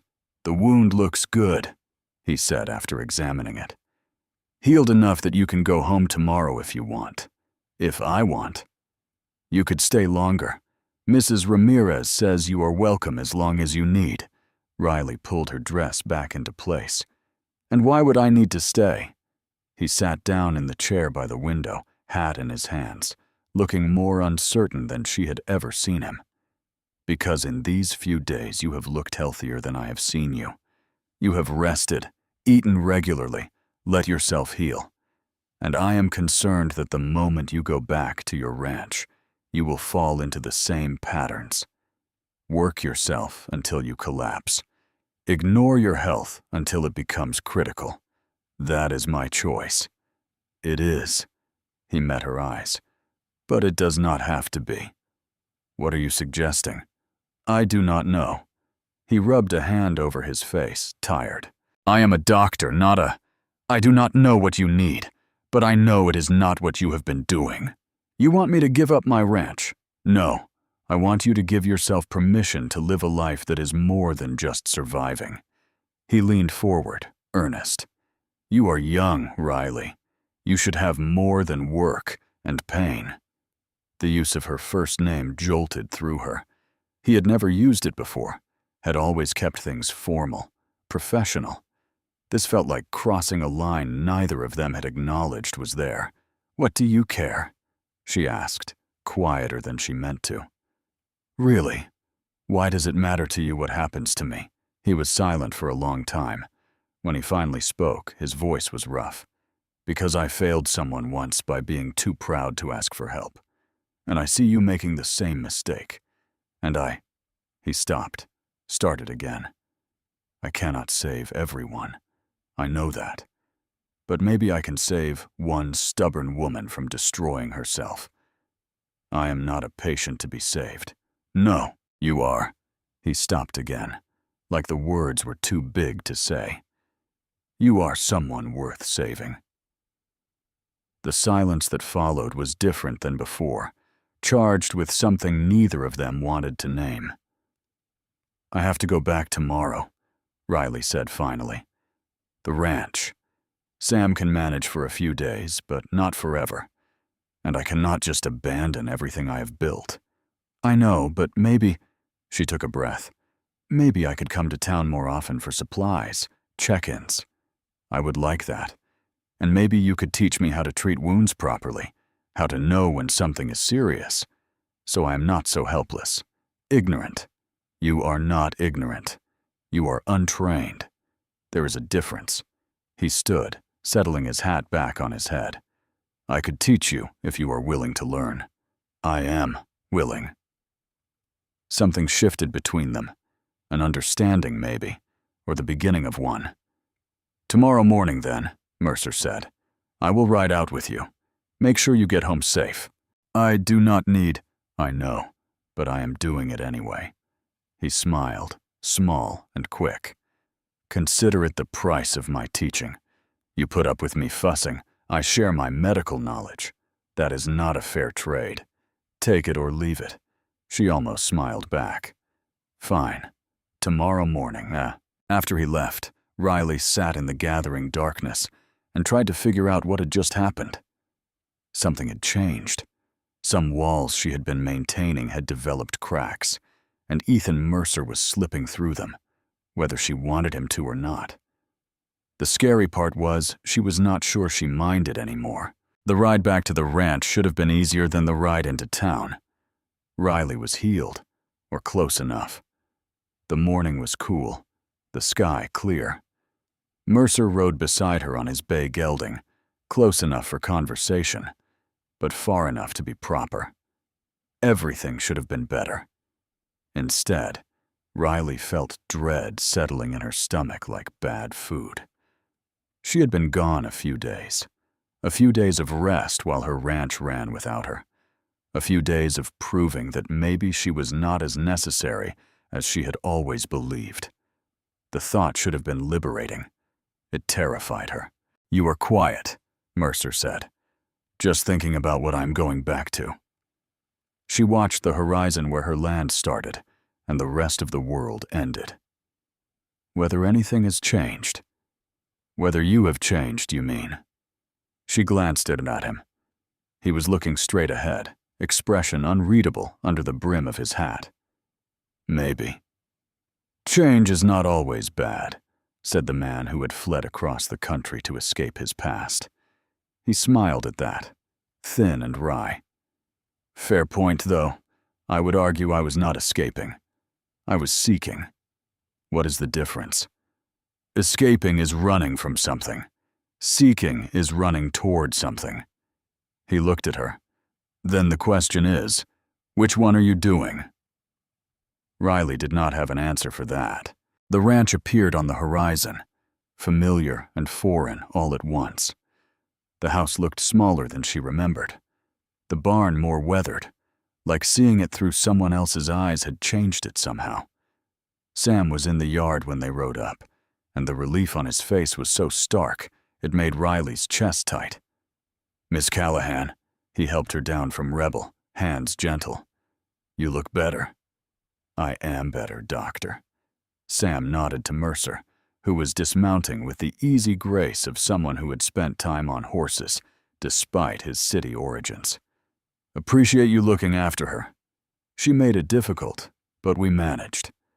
Mercer's tone was dry, but not unkind. How is the ranch? Running. Had a fence break in the south pasture, lost 2 calves to coyotes, and Garrison came by twice more, trying to buy the place. Sam was leading Rebel toward the barn, speaking over his shoulder. But we are still standing. 2 calves. Riley felt the loss like a physical blow. That was money they did not have. Breeding stock they could not replace. It is not your fault, Mercer said quietly. I did not say. You did not have to. I can see it on your face. He fell into step beside her as they walked toward the house. 2 calves in a few days is not catastrophic. It is the cost of doing business. Easy for you to say. Is it? He stopped, making her stop too. I lost a patient because I was too proud to ask for help. You think I do not understand the weight of every failure, no matter how small? Riley looked at him, really looked at him, saw the lines around his eyes, the set of his jaw, the way he carried his own losses like stones in his pockets. No, she said. I guess you do. They stood there in the yard while Sam tended to the horses, and the wind kicked up dust around their feet. Willow Creek felt both very far away and too close, like the few days in town had been a dream she was now waking from. I should check the books, Riley said finally. See where we stand. You should rest. You just got home. Resting does not pay debts. Mercer sighed, but he did not argue. I will be back in a few days to check your wound. You do not have to. We agreed. Medical lessons in exchange for check-ins. Or are you backing out already? She almost smiled. No, I will be here. Good. He moved toward his horse, then paused. Riley. The sound of her name and his voice did something to her inside she did not want to examine. Yeah? Those few days you proved you can rest without the world ending. Remember that, when it gets hard again. Then he was mounting up and riding away, leaving her standing in the yard feeling like the ground had shifted under her feet. The house was exactly as she had left it. Clean, because she had made it that way. Empty because it had always been empty. She had never minded the silence before, had preferred it even. Silence meant no one telling her what to do, how to live, what kind of woman she should be. Now the silence felt heavier, lonelier. She pushed the feeling aside and went to find Sam. He was in the barn, checking tack, with the methodical attention of someone who had been doing this work for years. He looked up when she entered, and something in his expression made her stop. What? Nothing, just... He set down the bridle he had been mending. You do look different, Miss Callahan. Rested, healthier. A few days of not working will do that. Maybe you should do it more often. Cannot afford to. Cannot afford not to. Seems like. Sam's weathered face was serious. You die. The ranch dies with you. You rest occasionally. The ranch keeps running. Math is pretty simple. Since when did you get philosophical? Since I watched you almost die twice in a month. He picked up the bridle again, fingers working the leather with practiced ease. That doctor, he is good for you. He is a doctor doing his job. That what you are calling it? Riley felt heat rise in her face. There is nothing. We are not. It is professional. If you say so, Sam. I am just saying it would not be the worst thing if it was not. He glanced at her, eyes kind under bushy brows. You are young, Miss Callahan. You got a right to more than just this ranch. The ranch is enough. Is it? The question sat between them, unanswered and unanswerable. The next few days fell into a familiar rhythm. Up before dawn, check the stock, mend what was broken, plan for disasters that had not happened yet. Riley threw herself back into the work with the kind of intensity that made Sam shake his head and mutter about stubborn women. But something had changed. She caught herself resting when she got tired instead of pushing through, eating regular meals instead of forgetting until she felt faint, changing her wound dressings with the care Mercer had taught her instead of slapping on bandages and hoping for the best. Small changes, almost invisible, but changes nonetheless. On the third evening, she was sitting on the porch watching the sunset when she heard hoofbeats approaching. Her hand went instinctively to the rifle she kept by the door, but relaxed when she recognized Mercer's bay. He rode up looking tired, dust-covered, like he had been working all day, which he probably had. "Evening," he called, dismounting. "You are late. Sun is almost down."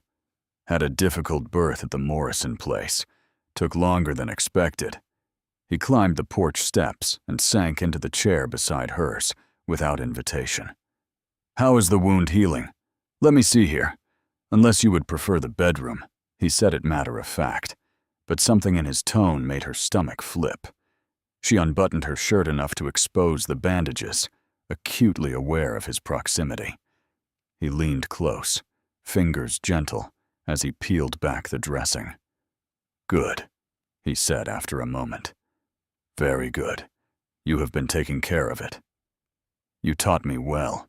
You are a good student when you are not being stubborn." He rebandaged it with quick efficiency. "Any pain?" "Some, but less. Fever? No. Dizziness, nausea. Are you going to go through the whole list of symptoms, or can we skip to the part where you tell me I am healing?" He smiled at that, and Riley realized she was starting to catalog his smiles. The thin, wry one, when she said something that amused him. The quick flash when he was pleased. The rare, full smile that transformed his whole face. This was the amused one. "You are healing," he confirmed. "Another week, and you should be fully recovered." "Good. Then you can stop making house calls." "Actually, I was thinking I would come by weekly. Continue your medical education." "Weekly?" "Unless you would prefer more often." There was something in his voice. A challenge, maybe, or an invitation. Riley could not tell which. "Weekly is fine," she said carefully. They sat in silence, watching the sun paint the sky in shades of orange and red. Rebel whinnied in the distance, and somewhere a coyote called, lonely and wild. "Can I ask you something?" Riley said. "Depends on the question. That patient you lost, the one back east." She kept her eyes on the horizon, not looking at him. "Do you think about her?" Silence. Then, "Every day." "Does it get easier?" "No, but you learn to carry it better." He shifted in his chair. "Why?" "Just wondering if I will ever stop thinking about everything I have lost. My mother, my father, even though he was a bastard. The life I might have had. If things were different. Do you want to stop thinking about it?" "I do not know." She looked at him then. "Do you?" "No." He met her eyes. "The remembering keeps me honest. Keeps me from making the same mistakes." "Is that why you came out here? To avoid making mistakes?" "Partly. Also to make different mistakes?" He smiled. "That thin, wry one. Turns out I am equally capable of screwing up anywhere. You have not screwed up here. Give me time." The sun sank lower, shadows lengthening across the yard. Mercer should have left. Should have ridden back to town before full dark, but he stayed, and Riley did not ask him to go. "I brought something," he said finally, pulling a small book from his saddlebag. "Medical text, basic anatomy, and common treatments. Thought you might want to study between my visits." Riley took the book, surprised by the weight of it. "This is expensive. Consider it a loan." "I cannot." "You can and you will." He stood, settling his hat. "I should go, but I will be back next week." "Ethan." His name felt strange on her tongue. Intimate. He stopped halfway down the porch steps and turned. "Thank you," she said. "For everything." Something shifted in his expression, softened. "You are welcome, Riley." After he left, she sat on the porch until the stars came out, holding the medical text like it was something precious. Which maybe it was, not because of the knowledge inside, but because of what it represented. Trust, partnership, the possibility of something more than just surviving alone. The week that followed established a pattern.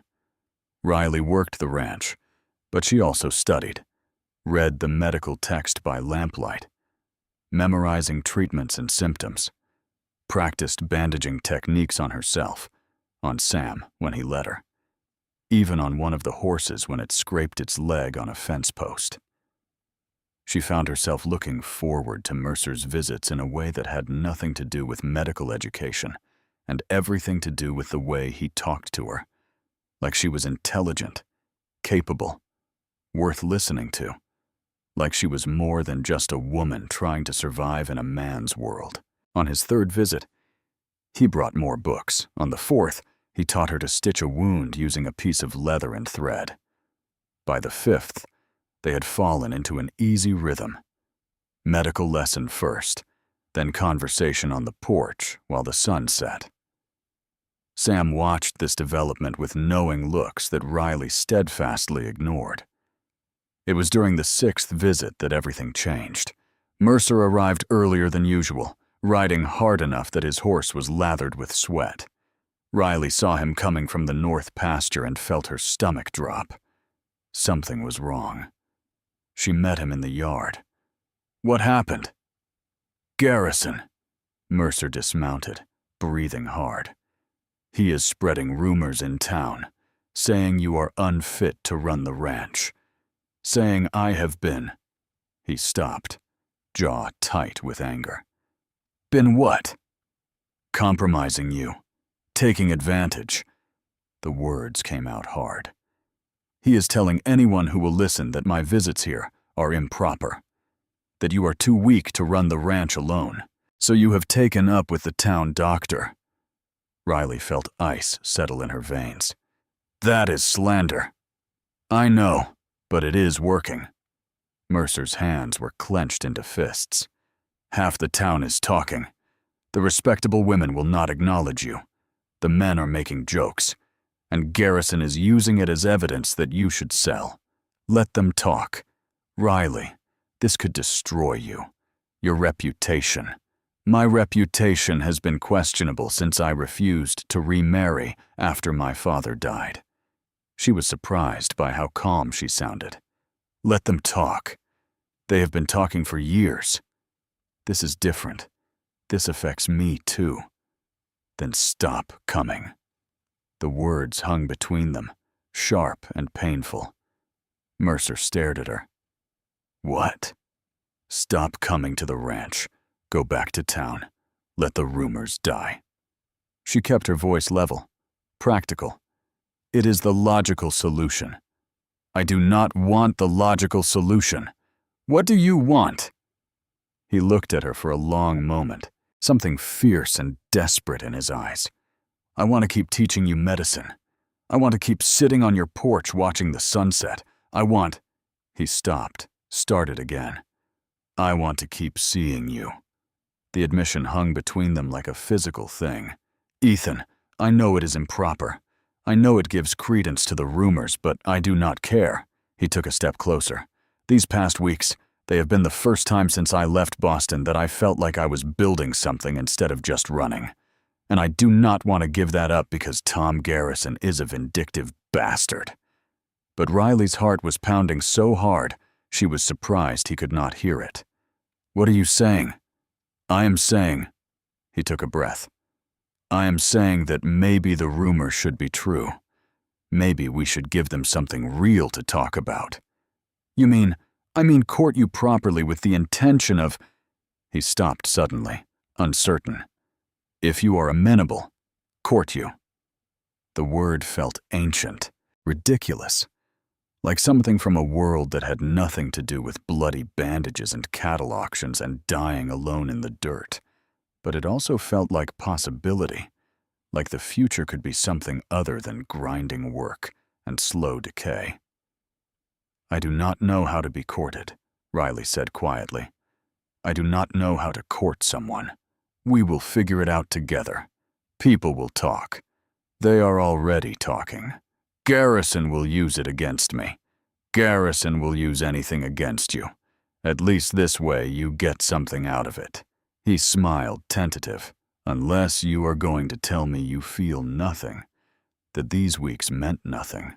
She should tell him this was just gratitude for medical care, nothing more. Should protect herself from the vulnerability of caring about someone. But she was tired of protecting herself, tired of being alone. They meant something, she admitted.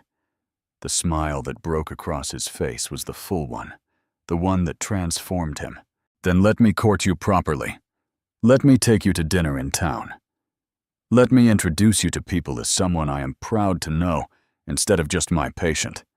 That is suicide for both our reputations. Probably, but I am tired of living carefully.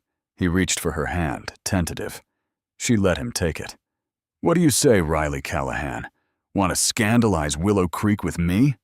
She looked at their joined hands, his larger, scarred from chemistry experiments and surgical mishaps, hers calloused from rope and leather and hard work. They looked right together. Yeah, she said. I think I do. The kiss happened without planning. One moment they were standing in the yard holding hands. The next, his mouth was on hers, and she was kissing him back, like she had been wanting to for weeks without admitting it.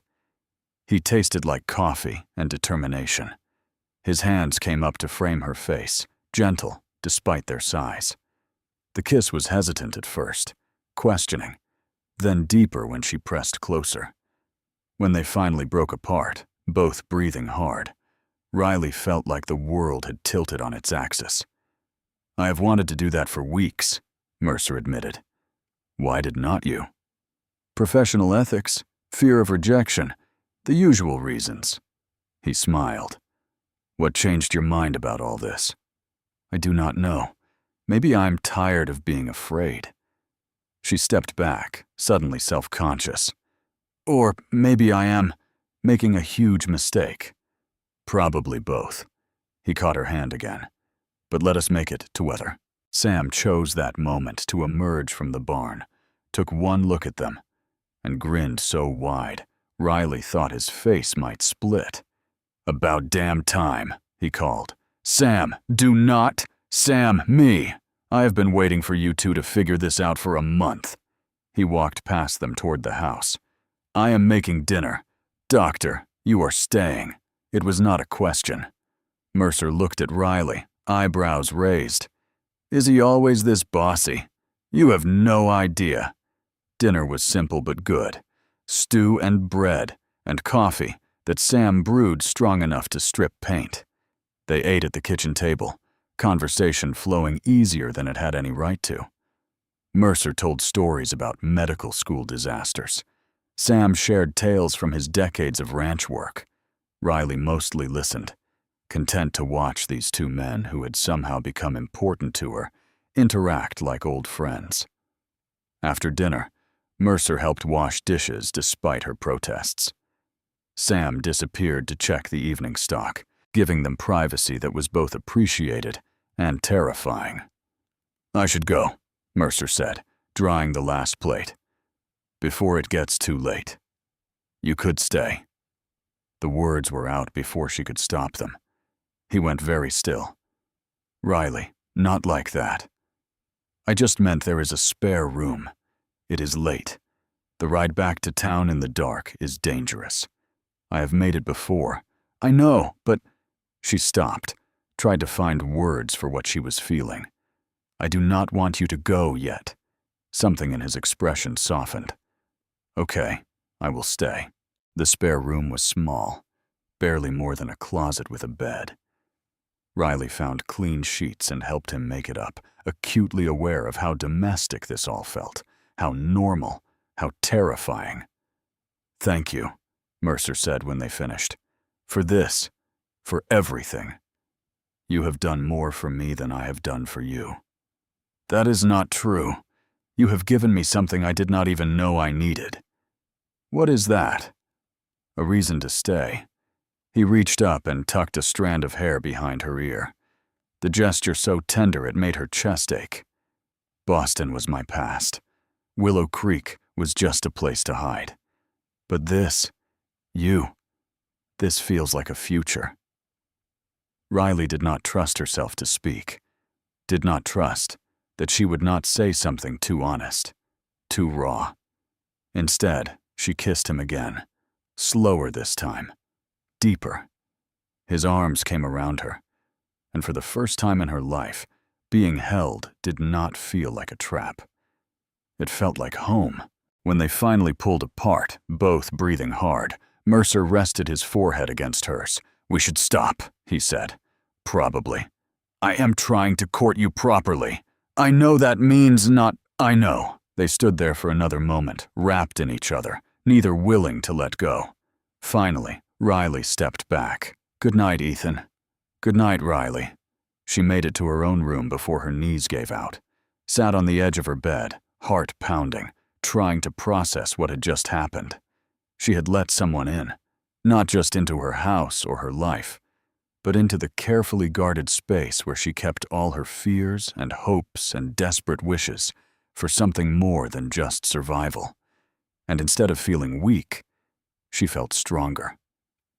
Like maybe she had been wrong all along. Maybe strength was not about standing alone. Maybe it was about choosing who you stood with. Sleep came easier than expected, and for once her dreams were gentle. Images of steady hands and dark eyes, and a future that looked nothing like the past. When she woke, the sun was already up, and the smell of coffee was drifting through the house.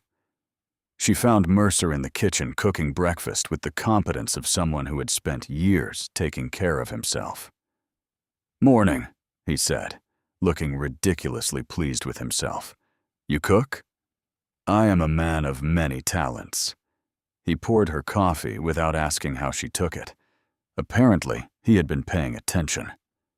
"Sam is already out checking the herd. Said to tell you he is not going to interrupt your courting time." Riley groaned. "I am never going to hear the end of this." "Probably not." He slid eggs onto a plate and handed it to her. "Eat. Then we need to talk about strategy." Strategy for handling Garrison and the rumors. His expression had gone serious. "If we are doing this, really doing this, we need to be smart about it." They ate while planning, mapping out how to handle the gossip and the judgment, and Garrison's attempts to use their relationship against her. It felt absurdly practical, discussing their courtship like a business arrangement, but it also felt right, like they were partners, equals. "I will make it clear in town that my intentions are honorable," Mercer said, "that I am courting you with the intention of marriage." The word sent a jolt through her. Marriage eventually, if that is something you would want. "I never thought I would marry." "Neither did I. Things change." He reached across the table and took her hand. "We do not have to decide now. We can take our time. Figure it out together. Together." The word felt like a promise. "Okay," Riley said. "Together." The sound of hoofbeats interrupted them, multiple horses moving fast. Riley was on her feet and reaching for her rifle before the thought even finished forming. Through the window, she saw Garrison approaching with 3 other men, all armed. "Stay inside," she told Mercer. "Like hell." They met Garrison in the yard, side by side. Sam appeared from the barn, rifle in hand, positioning himself to cover their flank. Garrison pulled up his horse and surveyed them, with a smile that made Riley's skin crawl. "Well," he said, "is not this cozy? The lady rancher and her pet doctor playing house." "State your business or get off my land," Riley said. "My business is neighborly concern. Heard you have been unwell. Heard you have been entertaining gentlemen callers at all hours."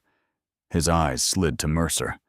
"Very improper, Miss Callahan. My health and my visitors are none of your concern. They are when they affect the community. A woman of questionable morals running a ranch, taking up with the town doctor. It reflects poorly on all of us." Mercer stepped forward. "Careful, Garrison. That is slander." "Is it? Or is it the truth?"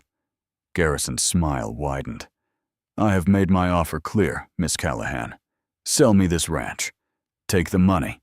Move to town. Live respectably. It is better for everyone. No. Think carefully. You are one disaster away from losing everything. One bad winter, one outbreak of disease, one more scandal." He leaned forward in his saddle. "But mostly, you are one more visit from the good doctor, away from no respectable person in these parts speaking to you again. Then I guess I will have to live with that," Riley said. Garrison's expression hardened. "You are making a mistake. Would not be my first." For a long moment they stared at each other. Then Garrison straightened and gathered his reins. "Your funeral, Miss Callahan. When you are ready to be reasonable, you know where to find me." He rode off, his men following. The dust from their horses hung in the air like a threat. "That could have gone worse," Sam said. "Or better," Mercer added. Riley just stood there, feeling the weight of what she had chosen. She had made an enemy today, a powerful one, and she had done it for the slim possibility of something more than just surviving alone. Was it worth it? She looked at Mercer, at his steady presence beside her, at the way he had stood his ground without being asked. "Yeah," she said quietly. "It was worth it." The confrontation with Garrison hung over the ranch like a storm cloud that would not break. Riley tried to focus on work, on the daily rhythm of running the spread, but she found herself looking over her shoulder more than she wanted to admit. Mercer stayed another hour after Garrison left, neither of them saying much. When he finally rode back to town, Riley stood in the yard and watched until he disappeared over the horizon, feeling the absence like a physical ache. "He will be back," Sam said from behind her. "I know, and Garrison will make more trouble." "I know that too." Sam was quiet for a moment. "You sure about this? About him? Could still back out, smooth things over with the town." Riley thought about the question seriously, thought about the easier path. Send Mercer away. Let the rumors die. Go back to being the solitary woman rancher that Willow Creek tolerated, but never quite accepted. "Yeah," she said, "I am sure." The next week proved her right and wrong in equal measure. Mercer came to dinner 3 times, always properly, always leaving before dark. Each visit felt like a small rebellion, a middle finger to everyone who thought they had a say in how she lived her life. But the cost was real. Mrs. Patterson, who ran the general store, suddenly could not find the supplies Riley had ordered. The bank sent a letter inquiring about her loan payments, even though she was current. 2 of her ranch hands quit without explanation, leaving her short-handed during the busiest season. Garrison's work, all of it. "We will manage," Sam said when she told him about the hands. "Always have, but managing was getting harder. The south fence needed repairs she could not afford. 3 more calves had died, cause unknown. And the breeding stock she had bought from Mercer, while healthy, would not be ready to produce for another year. Everything was coming due at once, and Riley was running out of ways to hold it together. She was in the barn trying to calculate if they could make it through winter when she heard a wagon approaching. Not the slow approach of a visitor, the urgent speed of bad news. She grabbed her rifle and stepped outside to find a wagon careening toward the house. The driver was one of the Johnson brothers, face pale with fear. "Miss Callahan!" he shouted, pulling the horses to a stop. "Is the doctor here?" "No, he is in town." "What?" "There has been an accident at the Morrison place. Multiple injuries. We need everyone who can help." Riley's medical training was limited to what Mercer had taught her and what she had learned from necessity. But Morrison's ranch was some miles out, and if people were hurt badly enough that they were asking for anyone with medical knowledge, "I will come," she said. "Sam, saddle Rebel, and send someone to town for Dr. Mercer." The Morrison place was chaos when she arrived. A partially collapsed barn, 3 men injured, and Mrs. Morrison trying to coordinate everything while clearly in shock. The worst case was a young ranch hand named Billy, maybe 19, pinned under a fallen beam for the better part of an hour before they had gotten him out. His leg was crushed, bone visible through torn flesh. He was conscious, but fading, skin gray with blood loss. Riley knelt beside him and forced herself to think like Mercer had taught her. "Stop the bleeding first. Keep him conscious. Do not panic." "Billy, I need you to stay with me," she said, already tearing strips from her shirt to make tourniquets. "Hurts," he gasped. "I know, but I am going to help you." She tied the first tourniquet above the worst of the damage, tight enough to slow the bleeding, but not cut off circulation entirely. "Tell me about your family. You got brothers? Sisters?" He did, and she kept him talking while she worked, using every trick Mercer had taught her. Clean the wound as best you can. Splint the leg to prevent more damage. Monitor for shock. By the time Mercer arrived, riding hard with his medical bag bouncing against his saddle, Riley had stabilized all 3 men and was coaching Mrs. Morrison through making a broth that would help with blood loss. Mercer took in the scene, the organized chaos, The injured men conscious and stable, Riley's blood-stained clothes and steady hands, and something in his expression made her chest tight. "You did this?" he asked. "I did what you taught me. You did more than that." He was already kneeling beside Billy, examining her work with quick, professional eyes. "This tourniquet probably saved his life. The splinting is textbook. Where did you learn to set a break like this?" "Page 47 of the anatomy text, the chapter on compound fractures." He looked up at her, and the pride in his eyes was almost painful to see. "You studied. You gave me the books. Seemed wasteful not to." They worked side by side for the next several hours, Mercer handling the surgical repairs while Riley managed everything else, keeping patients calm, preparing instruments, mixing the medications he needed. They moved together like they had been doing this for years instead of weeks, anticipating each other's needs without speaking. When it was over, all three men were stable, sleeping, stitched, splinted, and likely to recover fully given time and care. Mrs. Morrison grabbed Riley's hands with tears streaming down her face. "Thank you. If you had not been here, Dr. Mercer did the hard work." "She is being modest," Mercer said, washing blood from his hands in a basin. "I just finished what she started. Those men would have died before I got here, if not for her." The ride back to the ranch was quiet. The sun was setting, painting the sky in shades of red that reminded Riley uncomfortably of blood. She was exhausted, covered in other people's injuries, and shaking with the aftermath of adrenaline. "You were remarkable today," Mercer said. "I was terrified. Fear and competence are not mutually exclusive. You can be both." He glanced at her. "You saved lives today, Riley. That is not nothing." "I just did what you taught me." "No. You applied what I taught you under pressure with limited resources on patients who were dying.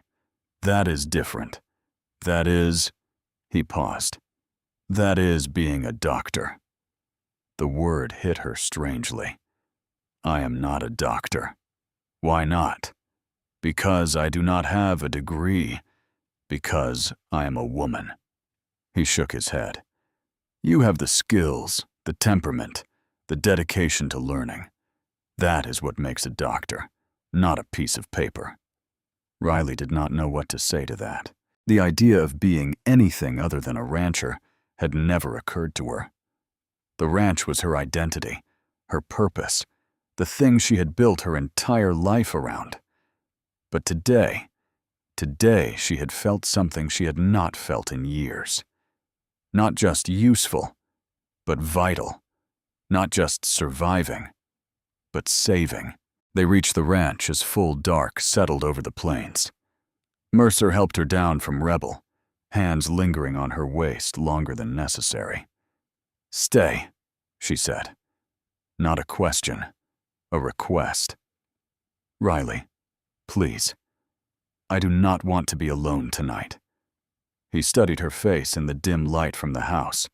Whatever he saw there made him nod. "Okay, I will stay." Sam had left dinner on the stove and a note saying he had gone to check the north pasture. The house was empty, quiet, intimate in a way that made Riley's pulse quicken. They ate in silence, both too tired for conversation. After, Mercer helped her clean up despite her protests. It felt domestic in a way that should have scared her, but did not. "I should clean up," Riley said, looking down at her blood-stained clothes. "Go ahead, I will be here." She washed in cold water, scrubbing away the evidence of the day until her skin was pink and raw, changed into clean clothes, and found Mercer in the main room, looking at the few photographs she kept on the mantel. "Your parents?" he asked, gesturing to a faded image of a stern-faced man and a tired-looking woman. "Yeah, taken right after they married, before things got hard." "You look like your mother." "Everyone says I look like my father. You have his jawline, but your mother's eyes." He touched the frame gently. She looked sad. She was. She married him thinking he was something he was not. Spent the rest of her short life regretting it. Is that why you never wanted to marry? Fear of making her mistake? Riley considered the question. Maybe. Or maybe I just never met anyone worth the risk. And now, she turned to face him. Now, I am terrified I am making the biggest mistake of my life. Because of me? Because of what wanting you means? She took a breath. The ranch has been my whole life. My purpose, the thing I fought for. But today, working with you, saving those men, I felt something I have not felt in years. Like maybe there is more to life than just surviving. Mercer closed the distance between them. There is more. There can be. What if I am not built for more? What if I only know how to fight and work and push through? Then we will figure it out together. His hands came up to frame her face, gentle and sure. You do not have to choose between the ranch and a life, Riley. You can have both. We can build both. How? I do not know yet, but I know that watching you work today, seeing you save lives, and command a crisis like you were born to it, I have never been more certain of anything. He leaned closer. I love you, and I want to spend the rest of my life figuring out how to build a life that makes you happy. The word should have terrified her, should have sent her running for the emotional safety of solitude and self-reliance. Instead, it felt like coming home. I love you too, she whispered, and that scares the hell out of me. Good. We can be terrified together. The kiss was different this time. Not hesitant or questioning, but certain, a promise made with lips and hands, and the kind of desperation that came from almost losing something before you had fully claimed it. Mercer pulled back first, breathing hard. We should stop. Why? Because I am trying to court you properly, and if we do not stop now, to hell with properly. Riley grabbed his shirt and pulled him back. I have spent my whole life doing what is proper, what is expected, what is safe. Just once. I want to choose what I want. And what do you want? You. This. Whatever we can build together. They made it to her bedroom, hands fumbling with buttons and buckles, laughing breathlessly when things did not cooperate. There was nothing practiced about it, nothing smooth. Just two people who had spent too long alone finding their way to each other. After, lying in the dark with Mercer's arm around her, and his heartbeat steady against her back, Riley felt something unfamiliar settle in her chest. Peace. What happens now? She asked quietly. Now we sleep. Tomorrow we figure out the rest. That is not much of a plan. It is the only plan I have. He pressed a kiss to her shoulder. But we will figure it out together. Together. The word had stopped being scary and started being comforting. Morning brought reality back in harsh detail. Riley woke to find Mercer already up and dressed, standing by the window with a troubled expression. What is it? Rider coming fast. She was out of bed and dressed in seconds, rifle in hand by the time the rider pulled up. It was one of the Johnson brothers again, looking grim. Miss Callahan, Doc, you need to come to town now. What happened? Garrison. He is calling a town meeting. Says he has proof you are unfit to run your ranch. Says he is petitioning to have your property rights revoked. The words hit like a physical blow. He cannot do that. He has got the mayor's ear and half the town council. Says a woman of questionable morals running a failing ranch is bad for the whole community. Johnson's expression was sympathetic. He is pushing for a vote today. Mercer's jaw was tight with fury. That is not legal. Maybe not. But if enough people agree, they can make life real hard for her. Block her access to supplies, refuse credit, turn the whole town against her. Riley felt the familiar weight of having to fight for every scrap of what was hers. But this time, something was different. This time, she was not alone. "Let us go," she said. "If Garrison wants a fight, we will give him one." The ride to town felt like heading into battle. Mercer rode beside her, silent but steady. His presence a reminder that she did not have to face this alone. The town hall was packed when they arrived. It seemed like everyone in Willow Creek had turned out, crowded into the small building with the kind of anticipation that came before a public spectacle. Garrison stood at the front with Mayor Briggs, looking smug and certain. When he saw Riley enter, his smile widened. "Miss Callahan, Dr. Mercer, how convenient. Saves us the trouble of sending for you." "What is this about, Garrison?" Riley kept her voice level. "This is about the good of the community, about maintaining standards." He addressed the crowd now, playing to them. "Miss Callahan has been running her father's ranch alone for years. In that time, she has lost stock, accumulated debt, and most recently taken up with the town doctor in a manner that can only be described as scandalous. My personal life is none of your business. It is when it affects the community. A woman alone, unable to properly manage her property, engaging in improper relationships. It sets a bad example, lowers our standing." He pulled out papers. "I have documented her losses over the past year. Some head of cattle, 2 ranch hands quit, mounting debts at the general store and the bank." "All ranches have losses," Mercer said. "That is not evidence of inability." "Perhaps not, but combined with her moral failings." "What moral failings?" Riley's voice cracked like a whip. "Being sick, accepting medical treatment, choosing who I spend my time with, entertaining a man at your home, unchaperoned overnight." Garrison's voice dripped false concern. "Surely you can see how that appears to the respectable members of this community." Murmurs ran through the crowd. Riley could see it on their faces. Judgment, disapproval, the gleeful schadenfreude of watching someone fall from grace. "Dr. Mercer is courting me," she said loudly, "with honorable intentions. There is nothing scandalous about that. Courting you, or taking advantage of a vulnerable woman." Garrison shook his head. "Either way, it demonstrates poor judgment, and poor judgment in a rancher affects us all. I am proposing that Miss Callahan's property be put into trust, managed by someone more capable, until such time as she either marries or proves herself able to run it responsibly." The crowd erupted, some in agreement, some in protest. Riley felt the room tilt, felt the familiar suffocation of having her choices stripped away by people who had never done a day of ranch work in their lives. Then Mercer stepped forward. "I have something to say," he announced, voice cutting through the chaos. The room quieted.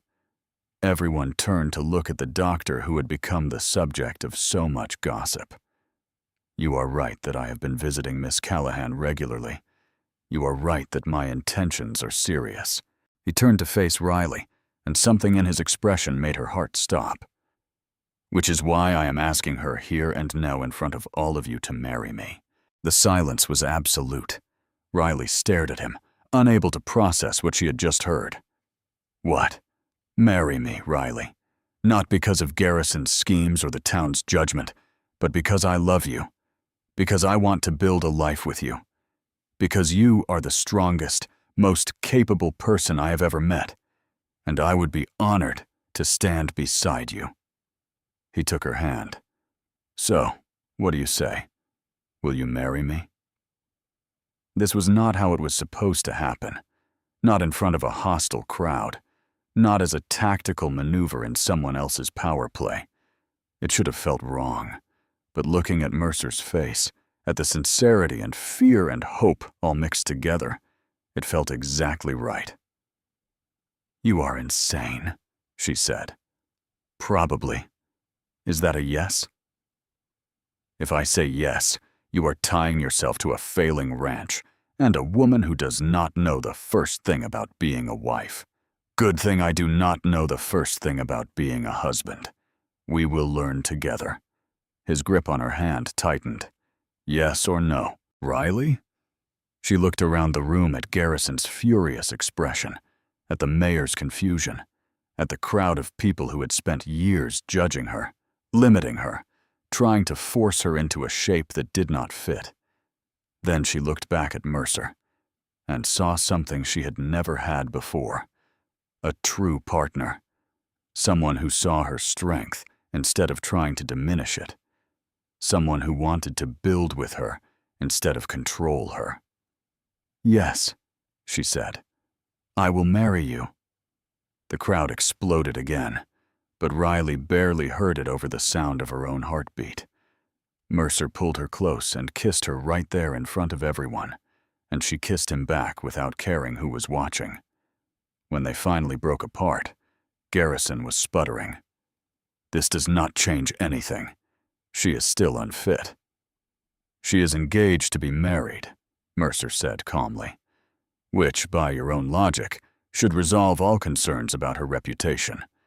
As for her ability to run the ranch, I would like to point out that she saved 3 lives yesterday using medical training I provided. She is educated, capable, and stronger than half the men in this room. I agree, a voice called from the back.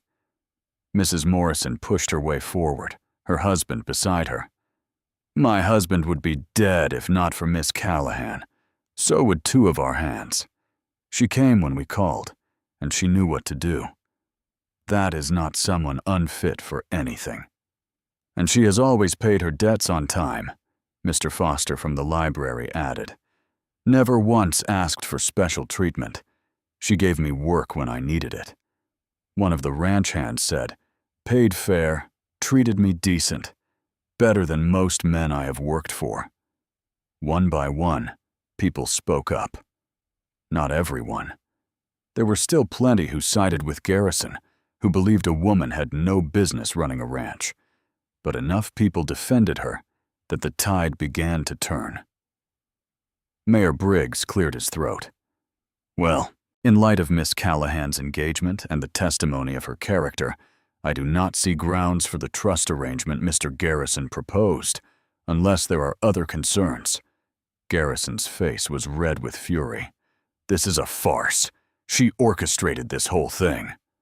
I orchestrated nothing, Riley said. I have been running my ranch, living my life, and trying to survive in a town that has fought me every step of the way.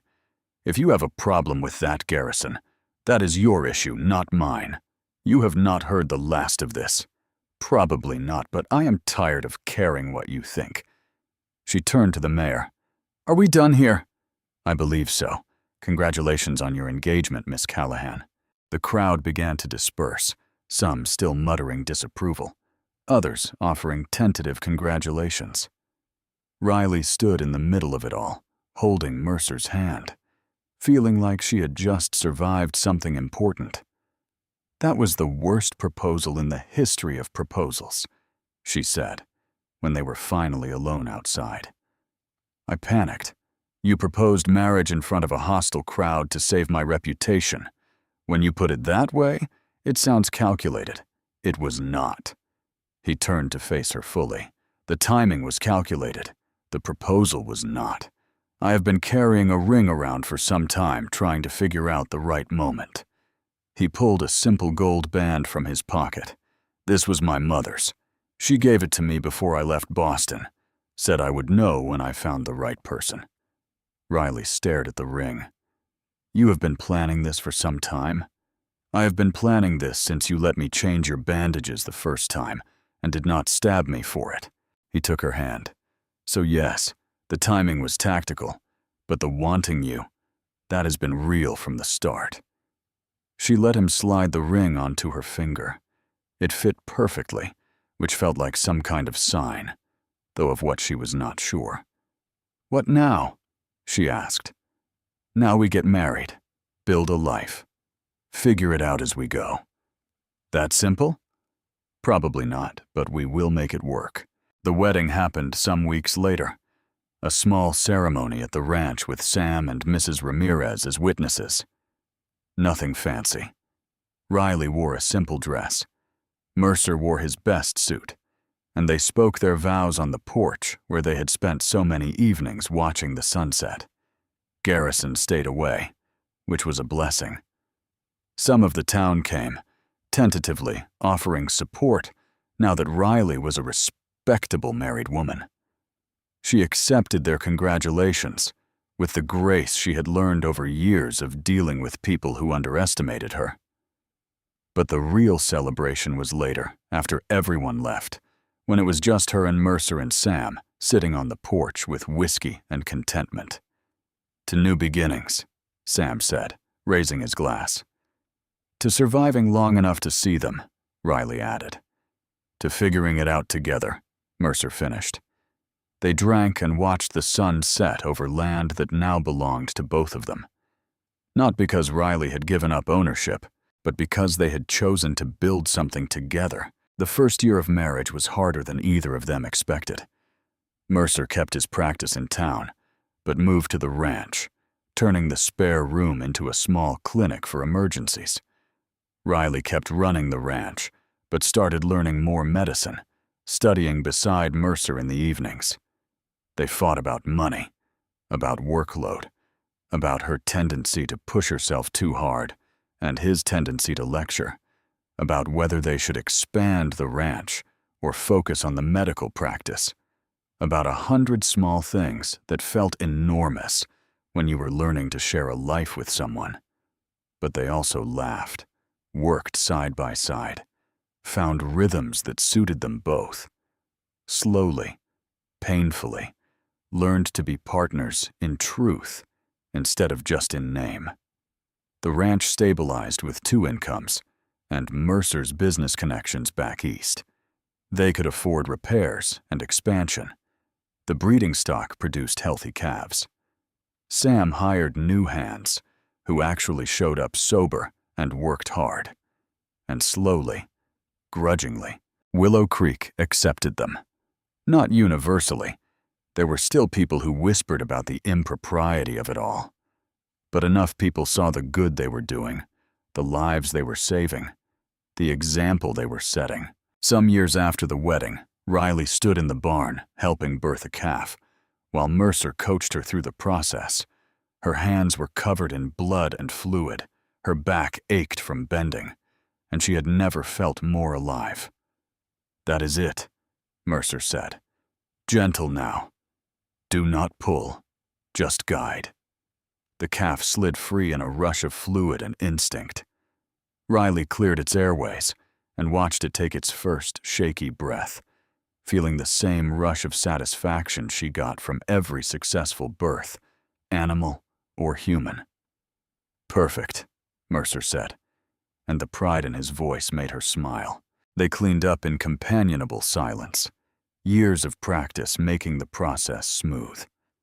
Outside, the sun was setting in shades of orange and red, painting the ranch in warm light. "I am pregnant," Riley said. Mercer froze. "What?" "I am pregnant. About 2 months, I think." He just stared at her, processing. Then a smile broke across his face, the full one, the one that transformed him. "You are pregnant. That is what I said. We are having a baby. Looks like." He crossed the distance between them and pulled her into his arms, holding her like she was something precious. "How do you feel about it?" "Terrified. Excited. Not sure I will be any good at being a mother." "You will be brilliant at it. You do not know that. I do, because you are brilliant at everything you commit to." He pulled back to look at her. "We are having a baby." "You keep saying that because I cannot believe it." He kissed her forehead, her cheeks, her mouth. "We are having a baby." The baby, a girl they named Sarah after Riley's mother, arrived in spring. The birth was hard, longer than either of them expected. And there was a moment when Riley understood exactly why her mother had looked so tired in that old photograph. But then, Sarah was crying, red-faced and furious and perfect, and Riley held her daughter and felt something shift in her chest, not replacing her love for the ranch or her work, but expanding to make room for this new terrifying love. "She is beautiful," Mercer whispered, touching Sarah's tiny hand with gentle fingers. "She is loud. She is yours." "Of course she is loud." Riley laughed, exhausted and sore, and happier than she had known was possible. "Ours. She is ours." Over the next few years, they built a life that looked nothing like what either of them had planned, and everything like what they needed. The ranch expanded. Mercer's practice grew.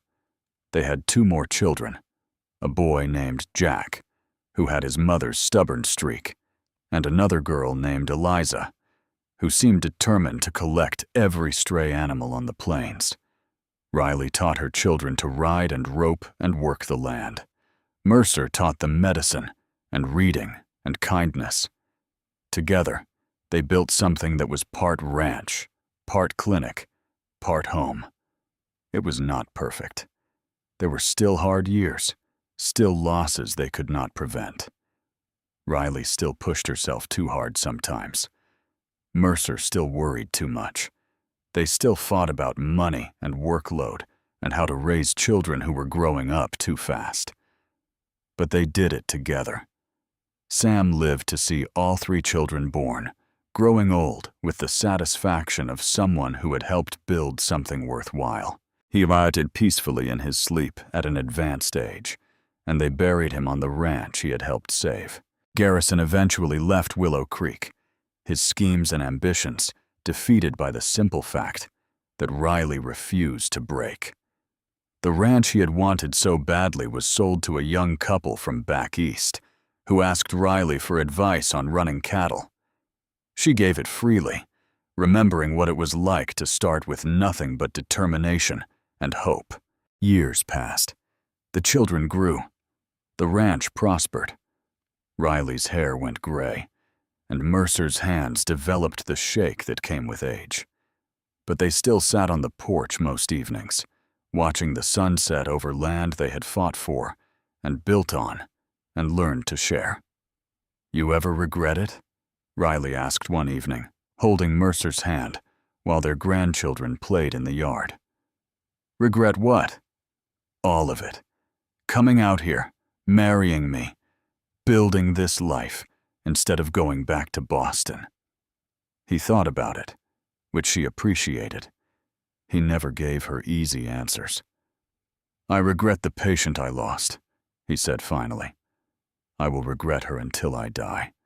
But everything after, coming here, meeting you, building this." He squeezed her hand. "No regrets, not a single one. Even when I am impossible, especially then, impossible keeps things interesting." She smiled and leaned against his shoulder, feeling the solid weight of him, the certainty of years together. "I love you," she said, words that had gotten easier with time, but never lost their power. "I love you too, though I still think you are insane. Takes one to know one." They sat in comfortable silence while the sun painted the sky in shades of gold and red. Their grandchildren's laughter carried on the wind. The ranch stretched out before them, thriving under the care of the next generation. Riley thought about the woman she had been, angry, hurt, convinced that strength meant standing alone, about the journey from that isolation to this fullness, about all the ways she had been wrong and all the ways she had been right, about the choice she had made to stop fighting alone. It had been terrifying, risky, against everything she had believed about survival and self-reliance. It had also been the best decision of her life. "What are you thinking?" Mercer asked. "That I'm glad you were stubborn, about everything, helping me, staying, asking me to marry you in the most public, awkward way possible." He laughed. "Still the worst proposal in history. Still the best answer I ever gave. The sun sank lower, painting everything in warm light. In the distance, someone was singing. One of the hands, maybe, or one of the children. The sound carried on the evening air, sweet and hopeful. Riley closed her eyes and listened to the singing, to Mercer's steady breathing, to the sound of life continuing around them, built on the foundation they had laid together. She had spent so many years believing that asking for help was weakness, that needing someone made you vulnerable, that strength meant standing alone against the world. She had been wrong. Real strength was knowing when to accept help. Real courage was choosing vulnerability. Real survival was building something that lasted beyond just you. And love. Love was not the trap she had feared. It was the thing that made everything else worthwhile. "Hey," Mercer said softly. "You okay?" Riley opened her eyes and smiled at him, at this man who had seen her at her worst and chosen to stay, who had fought beside her and challenged her and loved her through all the years of learning how to be partners. "Yeah," she said. "I am okay. Better than okay." "Good." He kissed her temple. "Because we are not done yet. Still got years ahead of us." "Promise?" "Promise." The sun set completely, leaving them in the gentle darkness of a Texas night. Stars emerged overhead, countless and bright. The children's laughter faded as someone called them in for dinner. Riley and Mercer stayed on the porch a little longer, holding hands, watching the stars, grateful for every hard-won moment that had led them here to this porch, this life, this love, together.